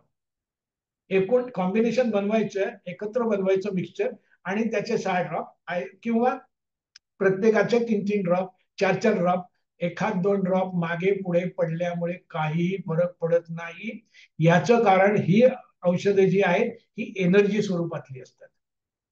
त्याच्यामुळे त्याचा काही फरक पडत नाही, कमी जास्ती चालू शकतात. तर 4 ड्रॉप दिवसातून 4 वेळा, हा माझा साधा सोपा हिशोब. हीच औषधं काही जण गोळ्यांवरनं पण देतात, जशा होमिओपॅथीच्या गोळ्यांवरनं औषधं देतात तशी पण देतात. परंतु मी प्रिफरेबली लिक्विड देणं पसंत करतो. ज्या वेळेला एक किंवा नॉर्मली असं असतं, म्हणजे माझा याच्याकडे बघण्याचा दृष्टिकोन म्हणूया, की मी ज्या वेळेला कोणालाही औषध देतो त्यावेळेला त्याच्या व्यक्तिमत्वाला, म्हणजे त्याचे जो काय प्रॉब्लेम आहे ना, त्याला सगळ्या बाजूनी त्याच्यावर अटॅक होईल असं देतो. म्हणजे कसं होतं की तुम्हाला माहिती असेल, हत्ती आणि 4 आंधळे, 4 आंधळे आहेत आणि त्यांच्या मध्ये हत्ती आहे. हत्तीला हात लावून प्रत्येक आंधळा आपापल्या पद्धतीने त्याचं वर्णन करतो. ज्याच्या हातात पाय लागला तो म्हणतो खांबासारखा आहे, ज्याच्या हातात शेपटी लागली तो टोकेरी आहे, ज्याच्या हातात सोंड लागली, असं प्रत्येक जण आपापल्या पद्धतीवर. पण हे जे काय प्रत्येक जण सांगतोय हे तो हत्ती नाहीये. हत्ती कधी तयार होतो, सगळं एकत्र करून त्यावेळेला हत्ती तयार होतो. त्यामुळे ह्या आपल्याकडे आपल्या समोर जो काही प्रॉब्लेम आहे किंवा कोणाचाही प्रॉब्लेम आपल्याला सॉल्व्ह करायचा आहे, त्याच्याकडे बघताना माझं असं असतं की कमीत कमी 4 तरी औषधं द्यायला हवीत एकत्र. म्हणजे काय, की सगळ्या बाजूने आपण त्याच्यावरती अटॅक करू, त्याला कॉर्नर करू असं म्हणूया. किंवा आपल्या भारतीय पद्धतीप्रमाणे स्क्वेअर डाएट, चौरस आहार, हा जो प्रकार आहे ना, तशा प्रकारे तर आपण त्या ह्याला संपूर्णपणाने काय म्हणून त्याला आपण त्याला अटॅक करू शकतो त्या प्रॉब्लेम वरती. आणि त्या 4-5 याच्यातनं मग आपण त्याला उपयोग करू शकतो आणि देऊ शकतो. ज्या वेळेला 1 किंवा 2 असतात, 2 गोष्टी, ज्या वेळेला माणसाला घरी औषध घ्यायचं आहे त्यावेळेला मी प्रिफरेबल लिक्विड प्रिफर करायला सांगतो. मी लिक्विडच देतो. परंतु ज्यांना ऑफिसमध्ये घेऊन जायचंय, आता काही जणांचा प्रॉब्लेम असतो, ऑफिसमध्ये गेल्यावर बाकी सगळं चांगलं, पण बॉसने केबिन मध्ये बोलवलं की फाटते. आणि मग आजच्या वेळेला मी सगळं चांगलं काम केलेलं असतं, मला काही उत्तर देता येत नाही आणि मला शिव्याच खायला लागतात आणि माझं काय म्हणतात, माझं प्रमोशन दर वेळेला अडतं. आता ह्याच्यासाठी त्याला कुठे हवाय औषध, ऑफिसमध्ये हवाय ना, घरी नाहीये बाकी काही प्रॉब्लेम, मग त्यावेळेला गोळ्या हँडी पडतात. त्यामुळे कुठे वापरतो त्याच्यावर आहे. आणि 1-2 असतील तर गोळ्यांच्या स्वरूपात, जास्ती असतील तर लिक्विड या स्वरूपात. एक एक गोष्ट तुम्हाला सांगतो आता, मला आणखीन एक गोष्ट आठवली. एक मुलगी माझ्याकडे आली होती, साधारण 5 वर्षाची मुलगी. कशा कशा केसेस येतात बापरे. म्हणजे माझ्याकडे येऊन लोक ज्या वेळेला येतात, पेशंट, दुसरे पेशंट, आणि मग म्हणतात, तिथे येऊन बसल्यानंतर म्हणतात, हो डॉक्टर आमच्या काहीच नाही तो प्रॉब्लेम, हे काय लोक काय काय प्रॉब्लेम घेऊन येतात. ती मुलगी जी आली होती 6 वर्षाची वगैरे मुलगी होती, आणि गेले 1 वर्षभर तिने तोंडातनं एकही शब्द काढलेला नव्हता. तिचे मामा मामी माझ्याकडे घेऊन आले होते. आता तोंडातनं शब्द काढल्याने बोलता येत नाही असं नाही, ती बोलणारी होती मुलगी व्यवस्थित, म्हणजे डेफ अँड डम वगैरे अशा प्रकारातली काही नव्हती. नेहमी माझं असतं की कधीही कोणताही प्रॉब्लेम आल्यानंतर त्याच्या पाठीमागे जाणं, काय घडलं, कधी घडलं, कसं घडलं. आणि ह्या याच्यात ज्यावेळेला मी चौकशी केली त्यावेळेला त्यांनी असं सांगितलं की त्या मुलीच्या समोर तिच्या आई वडिलांना गोळ्या घालून त्यांचा खून झाला, आणि हा गोळ्या घालून खून झाल्याचा तिला जो शॉक बसला, त्या शॉकमुळे ती आतल्या आत गेली. आता हिला काय बोलवायचं कसं, या सगळ्यासाठी काम करतं फक्त फ्लॉवर रेमेडीज. वॉटर व्हायलेट नावाचं रेमेडी आहे याच्यातली. वॉटर व्हायलेट ही जी रेमेडी आहे ती न बोलणाऱ्यांना बोलतं करणारी आहे, न बोलणाऱ्यांना बोलतं करणारी आहे. त्यामुळे वॉटर व्हायलेटचा उपयोग ह्या अशा केसमध्ये, ही तर एक्स्ट्रीम केस होती, परंतु ऑटिझमच्या केसेस असतात ना, स्वतःमध्ये मग्न राहणारी, स्वतः याच्यात राहणारी, त्यावेळेला त्यांना या वॉटर व्हायलेटचा उपयोग होतो. तर ही अशा प्रकारे, आणि ही सगळी जी आहेत ती तुम्ही अमेझॉन वरती वगैरे सर्च केलं तर तुम्हाला ती सगळी मिळू शकतील. हा बोला. नाही, खूपच छान म्हणजे फ्लावर रेमेडीज बद्दल माहिती कळली. तर मला एक प्रश्न विचारायचा आहे की जर बोला ना. आमच्यापैकी कुणाला ह्याच्याबद्दल जास्ती समजून घ्यायचं असेल, म्हणजे फ्लावर रेमेडीज कुठल्या हो, शारीरिक भावना वगैरे किंवा कशासाठी हो, कसं वापरायचं, हो. तर त्याचं कसं आम्ही कसं म्हणजे तुम्ही कसं काय तुमच्याकडे त्याच्या. नॉर्मली हा जो कोर्स आहे ना, माझ्या हा सगळा मीच डिझाईन केला. ऍक्च्युली मी फ्लॉवर रेमेडीज कुठेही जाऊन शिकलो नाही. मी माझ्या काय म्हणतो ना, माझ्या ह्याच्यातनंच मी ते सगळं पुढे पुढे फ्लॉवर रेमेडी डॉक्टर बाकनी दिलेलीच आहे, परंतु ते मांडायचं, मांडणी त्याची आणि सोपं करणं, की कोणत्याही माणसाला सहजपणाने वापरता आलं पाहिजे. पण ह्यासाठीचा जो मी डिझाईन केलेला कोर्स आहे तो 5 दिवसांचा कोर्स असतो. मग इथे मी क्लासरूम कोर्स ज्यावेळेला घेतो त्यावेळेस तो 5 दिवस, रोज 2 तास प्रमाणे 5 दिवस असा तो त्याचं स्वरूप असतं.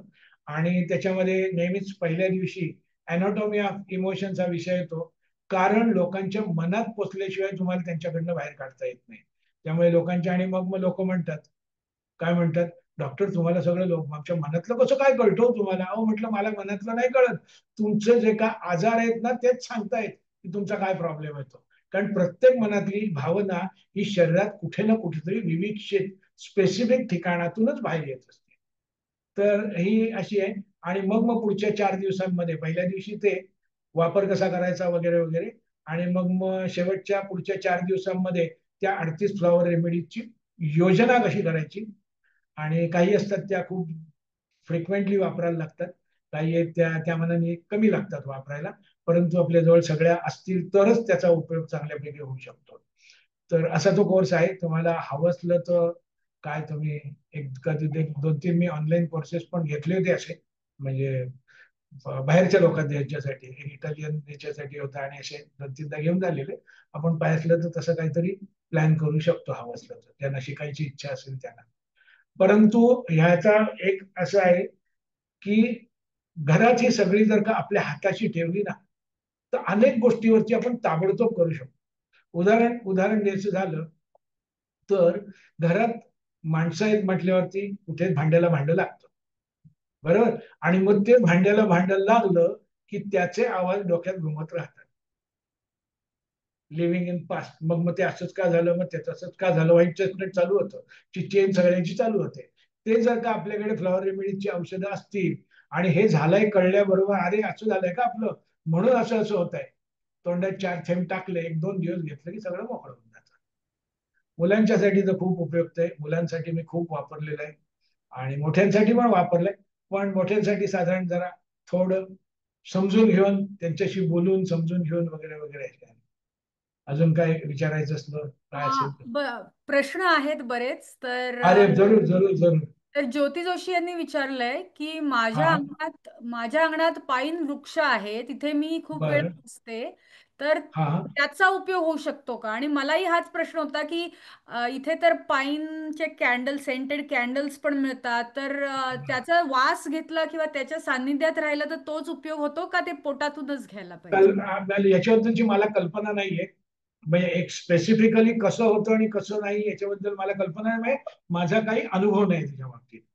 परंतु आपल्याकडे भारतीय पद्धतीप्रमाणे, तुम्हाला जर का थोडस वेगळा विषय आहे परंतु संबंधित आहे, आपल्या भारतीय पद्धतीप्रमाणे 27 नक्षत्र आहेत, तुम्हाला माहिती असतील. हम्म. 27 नक्षत्र, अश्विनी, भरणी, कृत्तिका, रोहिणी, अशी 27 नक्षत्र आहेत. आणि ह्या 27 नक्षत्रांचे स्वामी आहेत, आणि प्रत्येक नक्षत्राचा एक एक आराध्य वृक्ष म्हणून आहे. अच्छा. तर असं सांगितलं जातं की जो तुमचं जे जन्म नक्षत्र आहे, म्हणजे जे नक्षत्र तुमचं आहे त्या नक्षत्राच्या वृक्षाखाली किंवा वृक्षाच्या सान्निध्यात तुम्ही राहिलात तर तुम्हाला त्याचा फायदा होईल असं सांगितलं जातं. त्यामुळे करून बघायला हरकत नाही, पण मी तसा काही प्रयोग केला नाही. याचं कारण असं आहे की एवढे 38चे 38, ह्याच्यातली ही जी 38 वृक्ष आहेत किंवा 38 फळ ही जी आहेत ना, ही 38चे 38 आहेत, ही बहुतांश ही युरोपियन प्लॅन्ट्स आहेत. आणि हम्म. त्यामुळे ते आपल्या इथे भारतात मिळतील नाही मिळतील आपल्याला काहीच माहित नाही. त्यामुळे उगीच कुठेतरी काहीतरी शोधायला जाण्यापेक्षा ह्या औषधाच्या बाटल्या होमिओपॅथीच्या दुकानात मिळत आहे ते घेऊन वापरायला लागायचं ना. प्रयोग बरोबर. करायचे ते प्रयोग करू शकतात, आणि त्याचा गुण येईल, कारण शेवटी ती एनर्जी आहे, त्यामुळे बरोबर. ती शकेल. दुसरा प्रश्न आहे, आणि हे बोला. वेगवेगळ्या प्रकारच्या पेशंटसाठी हा प्रश्न लागू होऊ शकतो, पण यांनी विचारलंय की will it help brain stroke patients who have no desire to live, आणि हा. Which remedy? आता नाही या बाबतीतलं असं आहे की सगळ्यात पहिली गोष्ट, ब्रेन स्ट्रोक पेशंटच्या बाबतीत उपयोग होऊ शकतो का. सो एक्सपेक्टेड तुम्हाला काय, या प्रश्नामधनं त्यांना एक्सपेक्टेड काय आहे की ब्रेन स्ट्रोक मधनं रिकव्हरी एक्सपेक्टेड आहे का, पहिली गोष्ट. ब्रेन स्ट्रोक याचा अर्थ काय, तिथल्या ब्रेनच्या सेल्स डॅमेज झाल्यात. बरोबर आहे. ब्रेनच्या सेल्स डॅमेज झालेल्या आहेत आणि ब्रेनच्या ज्या सेल्स डॅमेज झाले त्या पुन्हा रिकवर होणं बऱ्यापैकी कठीणच असतं. जर का ताबडतोब काहीतरी केलं तर होऊ शकेल. परंतु एखाद्या माणसाला, तुम्ही म्हणालात की एखाद्या माणसाला न जगण्याची इच्छा होणं, काय बोललात, काहीतरी शब्द हा, तुम्ही एक specific. No desire to live, आणि असं नो कुठल्याही डिझायर टू आजारात होऊ शकतं लिव्ह, जर खूप नो काळ आजार. Desire, no desire to live. हम्म, याच्यामध्ये, याच्यासाठी मी त्याला फ्लॉवर रेमिडीच्या याच्यामध्ये मी म्हणतो रेसिग्नेशन. त्यांनी हम्म, रेसिग्नेशन दिलंय आणि या रेसिग्नेशन साठी वाईल्ड रोज नावाचं एक रेमेडी आहे की जी त्यांच्या रेसिग्नेशन वरती काम करते. आणि हम्म, पुन्हा आता विषय, आता काही विषयात विषय जातात. हा जो रेसिग्नेशन हा जो प्रकार आहे ना, हा माझ्या अनुभवात म्हणजे माझ्या काय 25 वर्षाच्या अनुभवात असं आहे की हा रेसिग्नेशनचा प्रकार हा बरीच वेळा कॅन्सर पेशंट मध्ये असतो. They don't have desire to live for some reason. बाहेर दाखवत असतात. ट्रीटमेंट पण, त्यांना ट्रीटमेंट का घेतात हा पुढचा प्रश्न आहे. जर का त्यांना जगायचं नाही तर ट्रीटमेंट का घेतात. ट्रीटमेंट घेतात याचं कारण त्यांना दुःख नको असतं, पेन नको असतं, वेदना नको असतात, परंतु त्यांना जायचं असतं. आणि ज्या वेळेला असा कोणी पेशंट येतात त्यावेळेला असं डायरेक्ट कोणाला विचारलं तुम्हाला काय जगायचं का नाही तर कोणीच उत्तर देणार नाही. त्यामुळे मग या नातेवाईकाला विचार, त्या नातेवाईकाला विचार, अनेक लोकांची गप्पा मारून मग हळूहळू ते समोर बाहेर येतं. आणि मग ते बाहेर आलं की म्हणजे की मग त्याच्यावर उपाय करायचा का नाही हा थेरपिस्ट, मी तरी ठरवतो की एखाद्या माणसाने त्याचं आयुष्य कसं जगायचंय किंवा त्याला जगायचं नाही हा अधिकार त्याला द्यावा. बरोबर. आपण जबरदस्तीने त्याला करू नये. मग जर का त्याला तसं हवं असलं तर मग त्याच्यासमोर गाजर दाखवा, मग तिकडे हिप्नॉटिझमचा उपयोग होतो की त्याच्या आता तुझ्या मुलीचं लग्न व्हायचंय तोपर्यंत राहा, नातवाची मुंज व्हायचे वगैरे वगैरे वगैरे आणि एक्सटेंड करणं. परंतु कॅन्सरच्या मागचं माझ्या या सगळ्या अॅनाटॉमी ऑफ इमोशन्स आणि अशा सगळ्यांच्यातनं कॅन्सरच्या मागचं बरेच वेळा कारण जे असतं 30% केसेस मधलं, ते म्हणजे they have resign from life. अनेक बरोबर. कारणं असतात घरातली, परंतु ती बोलली जात नाहीत आणि मग ती आपल्याला कुठून कुठून कळतात. अगदी. त्यामुळे आणि बऱ्याच वाईल्ड रोज हे त्यासाठीच आहे रेसिग्नेशन. बरोबर, आणि बऱ्याच आजारांनी पीडित जे लोक असतात, जे खूप वर्षानुवर्ष सहन करत असतात, त्यांच्यामध्ये पण हे दिसून येतं. हो अ, तर आणि तो विषय पण खूप मोठा आहे, तुम्ही जसं म्हणालात तसं, की हो, तो नाही एका नाही, वेगळ्या सगळेच विषयाकडे विषय आपल्याला मोठे, घेऊन जातो. सगळेच अ, विषय खूप मोठे असतात. हो. अजून एक चांगला प्रश्न आहे, तो म्हणजे बरं. Do these remedies create addiction? हा, do they remedies create addiction. Addiction काही जणांना होऊ शकते. काही जणांना, आता ही ऍडिक्शन म्हणजे अल्कोहोल ऍडिक्शन सारखी नाहीये, परंतु काही प्रमाणात क्वचित कोणाला होते. म्हणजे काय होतं की हेच आता एकच आपलं आता जे बोललो ते व्हाईट चेस्टनट. व्हाईट चेस्टनट घेतल्यानंतर डोकं शांत होतं. हा, मनातले विचार कमी होतात. मग ती जी शांतता आहे ती हवी हवीशी वाटत असते. मग काय करायचं, तर व्हाईट चेस्टनटचा डोस पुन्हा पुन्हा घेत राहणं. हम्म, अशी करणारी लोक मला भेटलेली आहेत. परंतु ह्याच्यासाठी ही ऍडिक्शन होऊ नये याच्यासाठी म्हणून मी काय करतो, आलेल्या पेशंटला विचारतो तुला आता काय फरक पडलाय. नाही आता माझं बरंच बरं आहे, बरंच बरं आहे ना, मग दिवसात 4 वेळा घेतोस ते 2 वेळाच घे. हम्म. 2 वेळा घेतोस ते एकदाच घे. एक दिवसाआड घे. मीच त्यांना हळूहळू टेपर ऑफ करत जायला सांगतो. कारण कुठच्याही गोष्टीची चांगलं काय किंवा वाईट काय, कुठची ऍडिक्शन ही वाईटच. हम्म. त्याच्यामुळे ऍडिक्शन होऊ शकते. कारण ती स्टेट ऑफ माइंड जी आहे ना शांतपणाची, ती शांतपणाची हवी हवीशी वाटते. अर्थात ते काही वाईट नाहीये त्याच्यामध्ये. दारू पिणारा माणूस वेगळ्या याच्यामध्ये झोनमध्ये जातो, ही माणसं वेगळ्या झोनमध्ये जातात. परंतु हे होऊ शकतं आणि टेपर करणं महत्वाचं असतं त्याच्यामुळे त्या ह्याच्यात. परंतु आणि बऱ्याच लोकांच्या बाबतीत असं होतं की ते स्वतःच औषध बंद करतात, कारण कोणालाच औषध घ्यायला आवडत नाही हो. जरी हे साधं सोपं औषध असतं. बरोबर. आणि मला हे सगळ्यांना सांगायला आवडेल की जरी हे म्हणजे खूपच इंटरेस्टिंग आहे आणि हे क्विक रेमेडी असा याचा वापर करता येतो, तरी जर तुम्हाला कुठल्याही प्रकारचा मानसिक आजार असेल, एस्पेशली सिव्हिअर मानसिक आजार असेल, तर make sure you see a psychiatrist, you see a mental health provider. आणि ऑफकोर्स या रेमेडीज काम करतात, पण don't stop whatever treatment you are taking through your नाही नाही, ॲलोपॅथिक डॉक्टर. येस, नाही, ही गोष्ट खरी आहे. मी कुठच्याच याच्या बाबतीत कोणालाही कुठचीही औषधं बंद करायला मी सांगत नाही. मी सांगत नाही. तुम्हाला लोक विचारतात आता मला बरं वाटतंय मी ती बंद करू का? माझा विषय तो नाही. बंद करायची का नाही तुमचं तुम्ही ठरवा आणि तुम्ही काय ते करा. मी सांगत नाही. याचं कारण काय, शेवटी हवाय तो रिझल्ट मिळाला तो माणूस तुमचं तुम्ही ठरवा ना, असं असतं. सायकियाट्रिस्ट आणि कोणी काय घ्यावं आणि कसं काय, शेवटी प्रत्येकाचा आपापला विषय. ह्या अर्थात तुम्ही जर आता म्हणालात की या क्विक आहेत त्या नेहमीच सगळ्या गोष्टी काही एवढ्या क्विक असतात असं पण नाही. या ज्या केसेस मी सांगितल्या त्या केसेस बऱ्याचशा लोकांना खूप चांगला रिझल्ट मिळतो. कधी कधी प्रोलॉंग्स आणि कधी कधी त्या माणसाची पर्सनॅलिटी आणि या गोष्टी सापडतच नाहीत. नक्की त्याचा प्रॉब्लेमच सापडत नाही. कळलं? तर अशा प्रकारे एक आता ह्याच्या प्रॉब्लेम वरनं मी सांगतो. माझ्याकडे एक स्टुडंट येत होती ॲक्युपंक्चर शिकायला. त्यांनी मला असं सांगितलं, सर माझ्या मामाला रात्री झोप लागत नाही, तुम्ही त्याला काहीतरी ट्रीटमेंट करा, काही ट्रीटमेंट करा त्याला, त्याचा सगळा खर्च मी देईन, कारण मामाची परिस्थिती काही चांगली नाही. म्हटलं घेऊन ये, आपल्याला काय आपल्याकडे बऱ्याच पद्धती आहेत, बघूया कशात होत आहे. तर नॉर्मली फ्लॉवर रेमेडीजचा झोप लागत नाही म्हणजे मनातले काहीतरी विचार. त्याच्यामुळे मी विचारलं त्याला की कधीपासून, पुढचा माझा प्रश्न असतो कधीपासून झालं. तर त्याचा उत्तर द्यायचं की अमुक अमुक झालं. तो कुठेतरी घाटकोपरला का कुठेतरी एका कपड्याच्या शोरूम मध्ये होता, कापडाच्या, आणि तिथे कापड तागे फोल्ड करायचं काम तो करायचा. मग किती लो प्रोफाईल होता असं तुम्ही विचार करा. तो म्हटलं मग काय झालं, नाही म्हणे आमचे मालक बदलले, जुने मालक येत नाहीच झाले, मग त्यांची पुढची पिढी आली, त्यांचं म्हणे वागणं सगळं वेगळं, आपल्याला काय ते पटत नाही, आणि मग आम्हाला ते कसंही काही बोलतात, आणि तेव्हापासून त्याच्या झोपेचा प्रॉब्लेम झाला असं त्यांनी सांगितलं. आता म्हणजे काय झालं की डोक्यात विचार कसले, मी त्याचं लॉजिक असं लावलं की डोक्यात कसले विचार येत आहेत, काहीतरी विचार येत आहेत हा, आणि विचार कसले येतात, भूतकाळातले विचार येत आहेत. तर भूतकाळातल्या विचारांवरती काम करणारं औषध, विचारांवरती औषध, अशा याची चालू केलं. 15 दिवस झाले, महिना झाले, त्याला काही निम्म फरक नाही पडला. असं कसं म्हटलं होईल ना, म्हणून म्हटलं तर हे राहू दे, चालूच राहू दे. त्याच्या जोडीला आपण ॲक्युपंक्चर चालू करूया. म्हणून मी ॲक्युपंक्चर चालू केलं, आणि ॲक्युपंक्चर मध्ये सुद्धा शांत करणारे पॉइंट्स आहेत आणि शांत होऊ शकतात वगैरे सगळं आहे. तर ते पण चालू केलं, त्यांनी सुद्धा या माणसाला काही फरक पडत नाही. आता याला फरक पडत नाही म्हटलं, नक्की होतंय काय? आणि मग ज्या वेळेला म्हटलं तर हे कुठेच काही लागत नाहीये बरे, मी त्याला विचारलं ना कधीपासून झालं, काय झालं, मनात काय आहे, की तिथं त्या दुकानाच्या केसपर्यंत जायचं.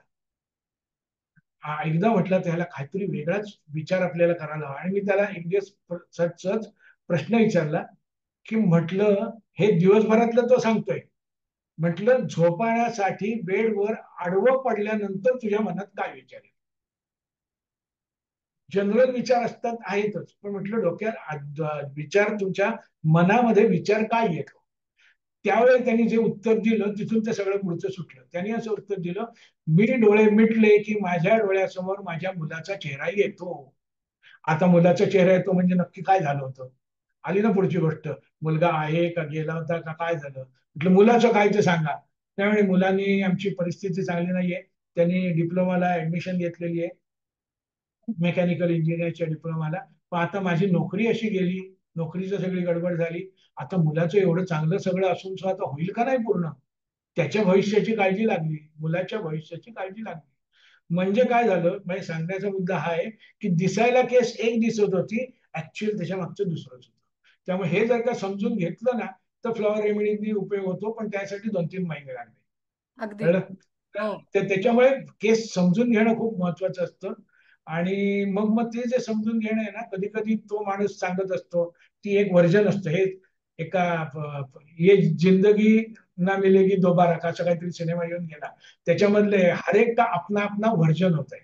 प्रत्येकाचं आपलं व्हर्जन असतं, प्रत्येक जण आपलं व्हर्जन सांगत असतो, ही सगळी व्हर्जन एकत्र करतो, आणि मग लक्षात येतं की अरे हे जे काय सांगतोय त्यापेक्षा काहीतरी वेगळंच कारण आहे त्या माणसाचं. मग त्याचे नातेवाईक असतात, ज्याने कोणी पाठवलं तो माणूस कधीतरी येतो, आणि मला अशी माणसं आली की न सुटणाऱ्या केस बाबतीत मी त्यांच्याशी विचार घ्यायला लागतो की त्याचं काय आहे, कसं काय आहे वगैरे वगैरे, आणि मग त्या उलगडून जातात. असं थोडस अशा प्रकारे त्याकडे बघणं आहे. हा, अजून एक प्रश्न आहे की आर देअर जरूर. एनी साईड इफेक्ट्स आणि तू जर दुसरे कुठली औषधं घेत असतील लोक, तर तुम्ही औषध देताना ते विचारून घेता का? कारण काही साईड इफेक्ट्स किंवा काही होऊ शकतात ओके, तर. पहिली गोष्ट अशी आहे, फ्लॉवर रेमेडी, आता मला मी ह्या प्रश्नावरती आता मला त्या मगाशी मी टाळला होता तो विषय, त्या विषयाकडे मला जायलाच पाहिजे, कारण जोपर्यंत मी ते सांगत नाही तोपर्यंत तुमच्यापर्यंत मी पोहोचू शकणार नाही. ओके, फ्लॉवर रेमेडीज ची औषधं शोधून कशी काढली गेली, तर बाय इंट्युशन डॉक्टर बाचने याच्यातनं आली ती. याच्यात कुठचाही क्लिनिकल रिसर्च नव्हता त्यांचा. It was like an intuition, म्हणजे ते ध्यानातनं म्हणा किंवा काय याच्यातनं ती सगळी आली.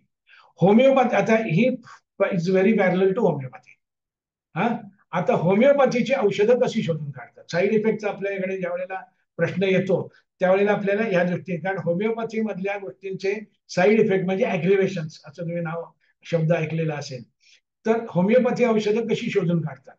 हजारो लाखो होमिओपॅथी औषधं आहेत, आणि होमिओपॅथीमध्ये झाडाच्या कुठच्या तरी पानापासनं ते नागाच्या विषापर्यंत आणि युरेनियम पासून हायड्रोक्लोरिक ऍसिड, झुरळ, पाल, विंचू, काय वाटेल त्यापर्यंतची सगळी औषधं होमिओपॅथीमध्ये आहेत. माझ्या मनात नेहमीच प्रश्न म्हणजे काय झालं, हे सगळं मी काय कुठे होमिओपॅथी शिकायला गेलो नव्हतो, परंतु मी जिथून फ्लॉवर रेमेडीची औषध घ्यायचो त्या दुकानाचा जो मालक आहे तो स्वतः होमिओपॅथ डॉक्टर पण आहे आणि अॅक्युपंक्चरिस्ट पण आहे. माझ्या गप्पा व्हायच्या आणि त्या गप्पा गप्पामध्ये त्यांनी मला भरपूर शिकवलं. त्याच्यात नाही की ही होमिओपॅथीची औषधं जी शोधतात कशी, की हे कशा कशाला लागू पडेल, त्यासाठीची पद्धत अशी आहे की तुम्हाला जर का असं वाटलं की तुमच्या घरात एक काहीतरी समोर एक झाड आहे आणि तुमच्या मनात आलं की मला ह्याच्यापासून एक मला औषध शोधून काढायचं आहे, मला औषध बनवायचं आहे, तर काय केलं जातं, ते जे काय झाड काय पान आहे त्याचा पालापाचोळा पाला काढला जातो आणि तो अल्कोहोलमध्ये काही ठराविक काळापर्यंत बुडवून ठेवला जातो. हा, हा बुडवून ठेवल्यानंतर त्याचे जे इफेक्ट इसेन्स आहे त्याचा तो त्या अल्कोहोलमध्ये उतरतो आणि हे जे काय तयार होतं त्याला म्हणतात मदर टिंक्चर. होमिओपॅथी मधला शब्द आहे मदर टिंक्चर. साध्या सोप्या मराठीतल्या भाषेत म्हटलं तर हे म्हणजे पहिल्या धारेची, पहिल्या धारेची जी आहे तसंच्या तसं ती पहिल्या धारेची आहे. तर ही हे मदर टिंक्चर. आता ह्या मदर टिंक्चर जे आहे त्याच्यापासून ते मदर टिंक्चर 100-200 वगैरे अशा काहीतरी माणसांना जी हेल्दी आहेत, ज्यांना कोणतेही आजार नाहीत, त्यांना ट्रेनिंग दिलेलं असतं, त्या लोकांना ही औषधं घ्यायला देतात. म्हणजे डायरेक्ट ह्युमन ट्रायल्सच असतात त्याच्या. हा, त्यांना ट्रेनिंग काय दिलेलं असतं की हे औषध म्हणजे हे जे काय चालू केलं की त्यांनी सकाळपासून रात्रीपर्यंत आणि तो ट्रायल पिरियड संपेपर्यंत जे जे काही त्यांच्या आयुष्यात घडतंय ते सगळं लिहून ठेवायचं. म्हणजे कुठपासनं नुसतं माझं डोकं दुखतंय एवढं नाही, तर उजव्या बाजूला दुखतंय, पाय पण दुखतोय उजव्या बाजूला वगैरे वगैरे, किंवा रोज सकाळी उठल्यानंतर इथपर्यंत की रोज सकाळी उठल्यानंतर मी आमच्या देवीचं नाव घेतो आणि हे चालू केल्यावरती मला राक्षसांची नावं सुचायला लागली.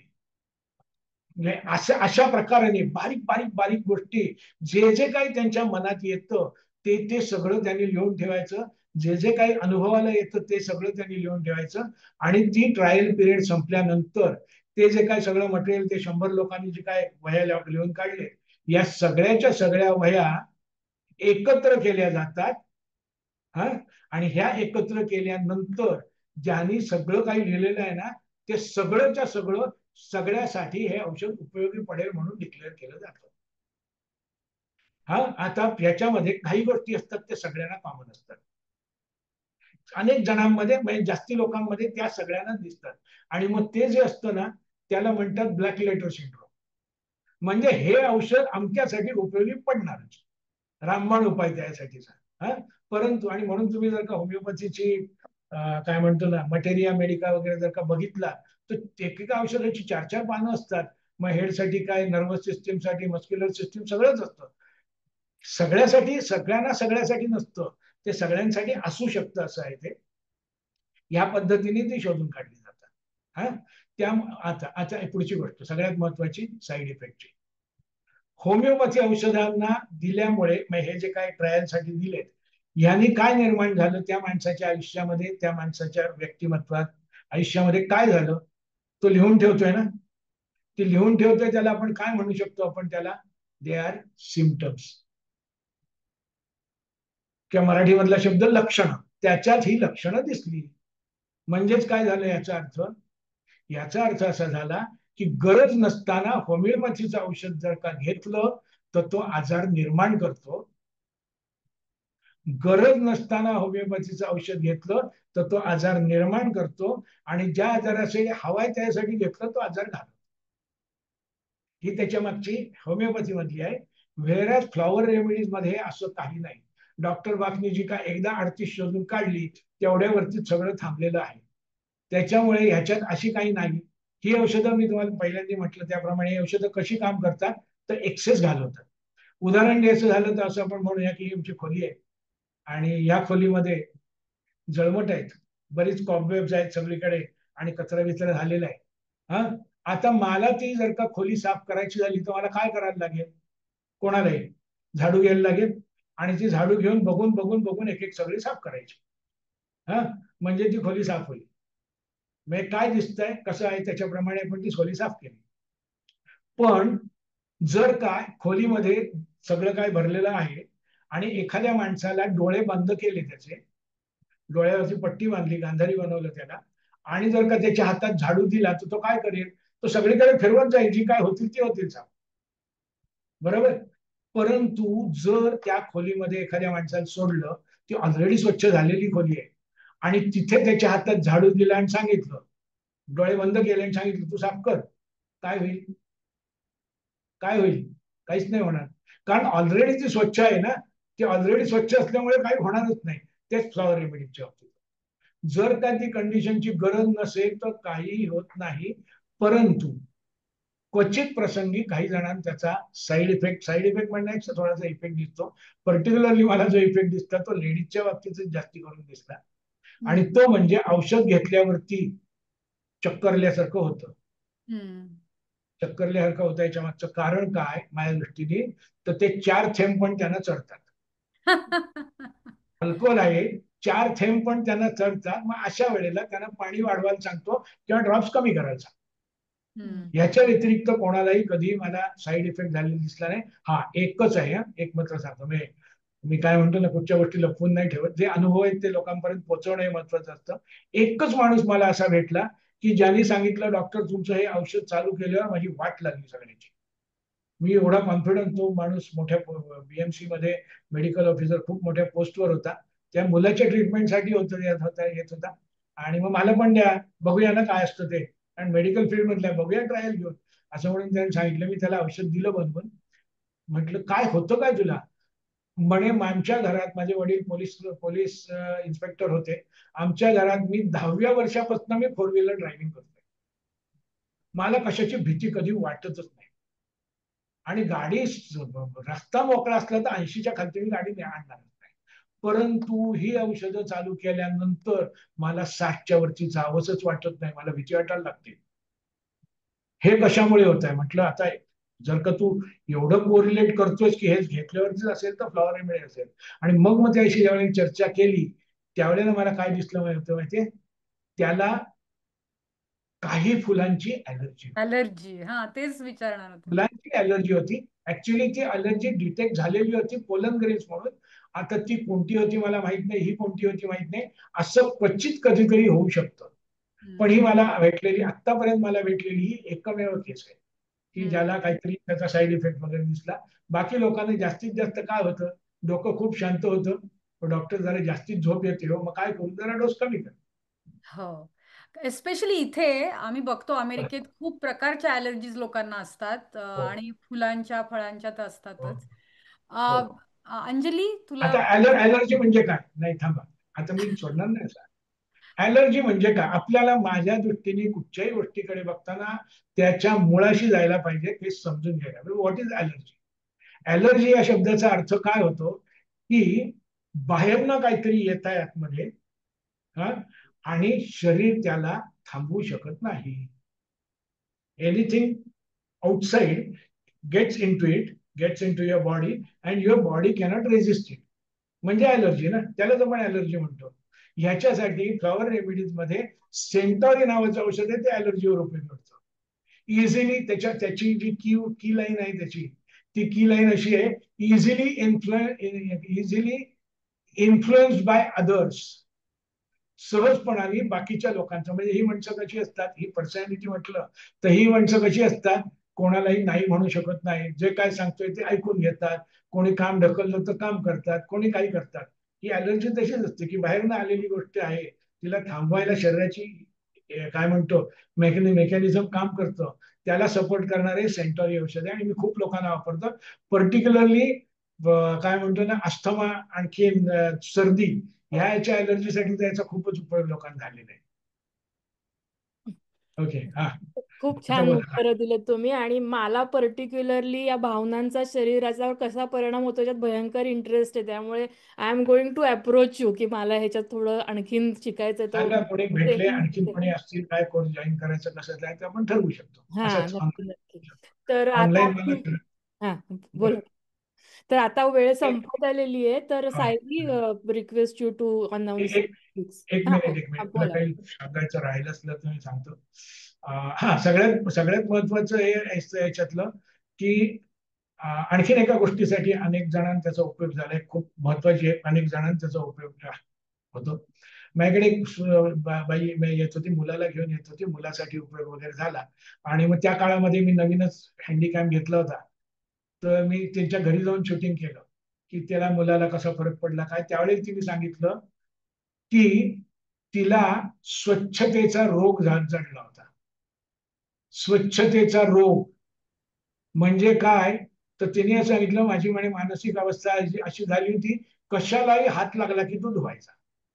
ह्या हाताला हा हात लागला की हा हात धुवायचा, या हाताला हा हात लागला तर हा हात धुवायचा. स्वच्छतेचा रोग. आणि ह्या प्रकारचं आहे ना, जे त्याला फ्लॉवर रेमेडीमध्ये क्रॅब ऍपल म्हणून त्याच्यासाठी आहे, ते वंडरफुल काम करतं, की जे स्वच्छ बारीक बारीक बारीक बारीक काम करतात. अतिस्वच्छता म्हणजे अशा लोकांना काय म्हणून त्याला, जरा चादरीची इकडे तिकडे झालेली घडी चालत नाही. अमुक वस्तू अमुक ठिकाणी म्हणजे अमुकच ठिकाणी पाहिजे, असं पाहिजे म्हणजे असंच पाहिजे, अशी जी लोक असतात. आणि हवं म्हणजे हवं, अमुकच हवं, अशी जी असतात ना, त्यांच्यासाठी या क्रॅब ऍपलचा उपयोग होतो. क्रॅब ऍपलचा उपयोग ज्याला काय म्हणतात ना, कुठचं ते म्हातारा नाव आठवत नाही पटपट, मॅनिकच आहे ते, काय आठवत नाही, आठवेल नंतर, आता नाही आठवत. तर त्या सगळ्या याच्यासाठी उपयोग होतो. हा सायकोलॉजिकल डिसऑर्डर आहे ती, काय त्याला म्हणतात, compulsive compulsive obsessive, OCD, compulsive OCD, disorder. हा, ओसीडी, ओसीडी, ओसीडी, हा. ऑब्सेसिव्ह त्या माणसाला कळत असतं नाहीये करायचं आहे, पण त्यातून त्याला बाहेर पडता येत नाही, त्याला क्रॅब ऍपलचा खूप चांगला उपयोग आहे. अनेक प्रत्येक गोष्टीतली अनेक अनेक उदाहरणं आहेत. तेव्हा माझ्या परीने मी जास्तीत जास्त तुमच्यापर्यंत पोहोचवायचा प्रयत्न केला. एक जाण्यापूर्वी एक तुम्हाला सांगतो, तुम्ही लोक काय म्हणतो ना, बरीचशी सगळीच लोक इंटरेस्टने ऐकत असतात, आणखी प्रश्न विचारतात, समजून घेण्यासाठी प्रश्न विचारताय. माझ्याकडे अनेक विषय आहेत अशा प्रकारे बोलाल, तुमच्या टाइम टेबल मध्ये कधी हवं असलं त्याप्रमाणे एक विषय तुमच्या कानावरती घालून ठेवतोय, तो म्हणजे आत्ताच मी जो बोलतो, इडा पिंगला किंवा ही जी नाडी आहे त्याचा वापर करून शरीरातल्या हीटचा बॅलन्स करणं, शरीरातल्या हीटचा बॅलन्स करणं आणि उष्णता आणि थंडीच्या आजारापासून स्वतःला प्रोटेक्शन करणं. आणि ह्या पद्धतीला मी नाव दिलेलं आहे थर्मोथेरपी. थर्मो अच्छा. म्हणजे हीट, थेरपी म्हणजे उपचार पद्धती. थर्मोथेरपी हा एक विषय आहे. हँडरायटिंग अनालिसिस हा एक आणखीन एक विषय आहे, की थोडक्यात आपल्या नेहमीच्या याच्यात दिसणाऱ्या गोष्टी आहे. आणखीन पण बऱ्याच गोष्टी आहेत, पण कधीतरी तुमच्या प्रोग्राम मध्ये काय दर आठवड्याला कार्यक्रम असतात, तर हो कधीतरी महिन्या 2 महिन्यांनी 4 महिन्यांनी कधी. हो हो. धन्यवाद. मला दुसऱ्यांदा धन्यवाद. बोलावलं. हो हो. परांजपे काका, खूपच माहितीपूर्ण होतं. आणि जसं मी म्हटलं की तुम्ही बोलायला लागल्यावर आमची उत्सुकता अजून वाढते. इनफॅक्ट मी गुगल केल्यावर मला एक आर्टिकल मिळालं की त्या 38 रेमेडीज कुठल्या कुठल्या याच्यासाठी, त्याचा एक टेबल आहे, तो मी टाकला याच्यामध्ये. तर मला खात्री आहे की लोकांना अजून प्रश्न आहेत आणि ते तुम्हाला कॉन्टॅक्ट करतीलच. कॉन्टॅक्ट पण करतील. मी तुम्ही आज माझ्या आल्याबद्दल खूप खूप आभार. कोविडच्या काळामध्ये माझी कन्सल्टन्सी जी आहे ती फोनवरनं पण कन्सल्टन्सी चालूच होती. त्यामुळे कोणाला, कारण शेवटी असं असतं ना, की हे थोडं समजून घेतलं तर मग त्याचे रिझल्ट जास्त चांगले मिळतात. त्यामुळे जर का कोणाला काही प्रॉब्लेम्स असतील तर आपण टेलिफोनिक कन्सल्टेशनने आणखी अशा याच्यातनं त्याकडे बघू शकतो. पण माझ्यापर्यंत मी जास्तीत जास्त लोकांना देण्याचा प्रयत्न करतो. Thank you very much. धन्यवाद. थँक्यू. Thank आणि हरिओम. मी पुढच्या हरिओम एक आणि राम राम. हरिओम आणि राम. हरिओम. राम राम.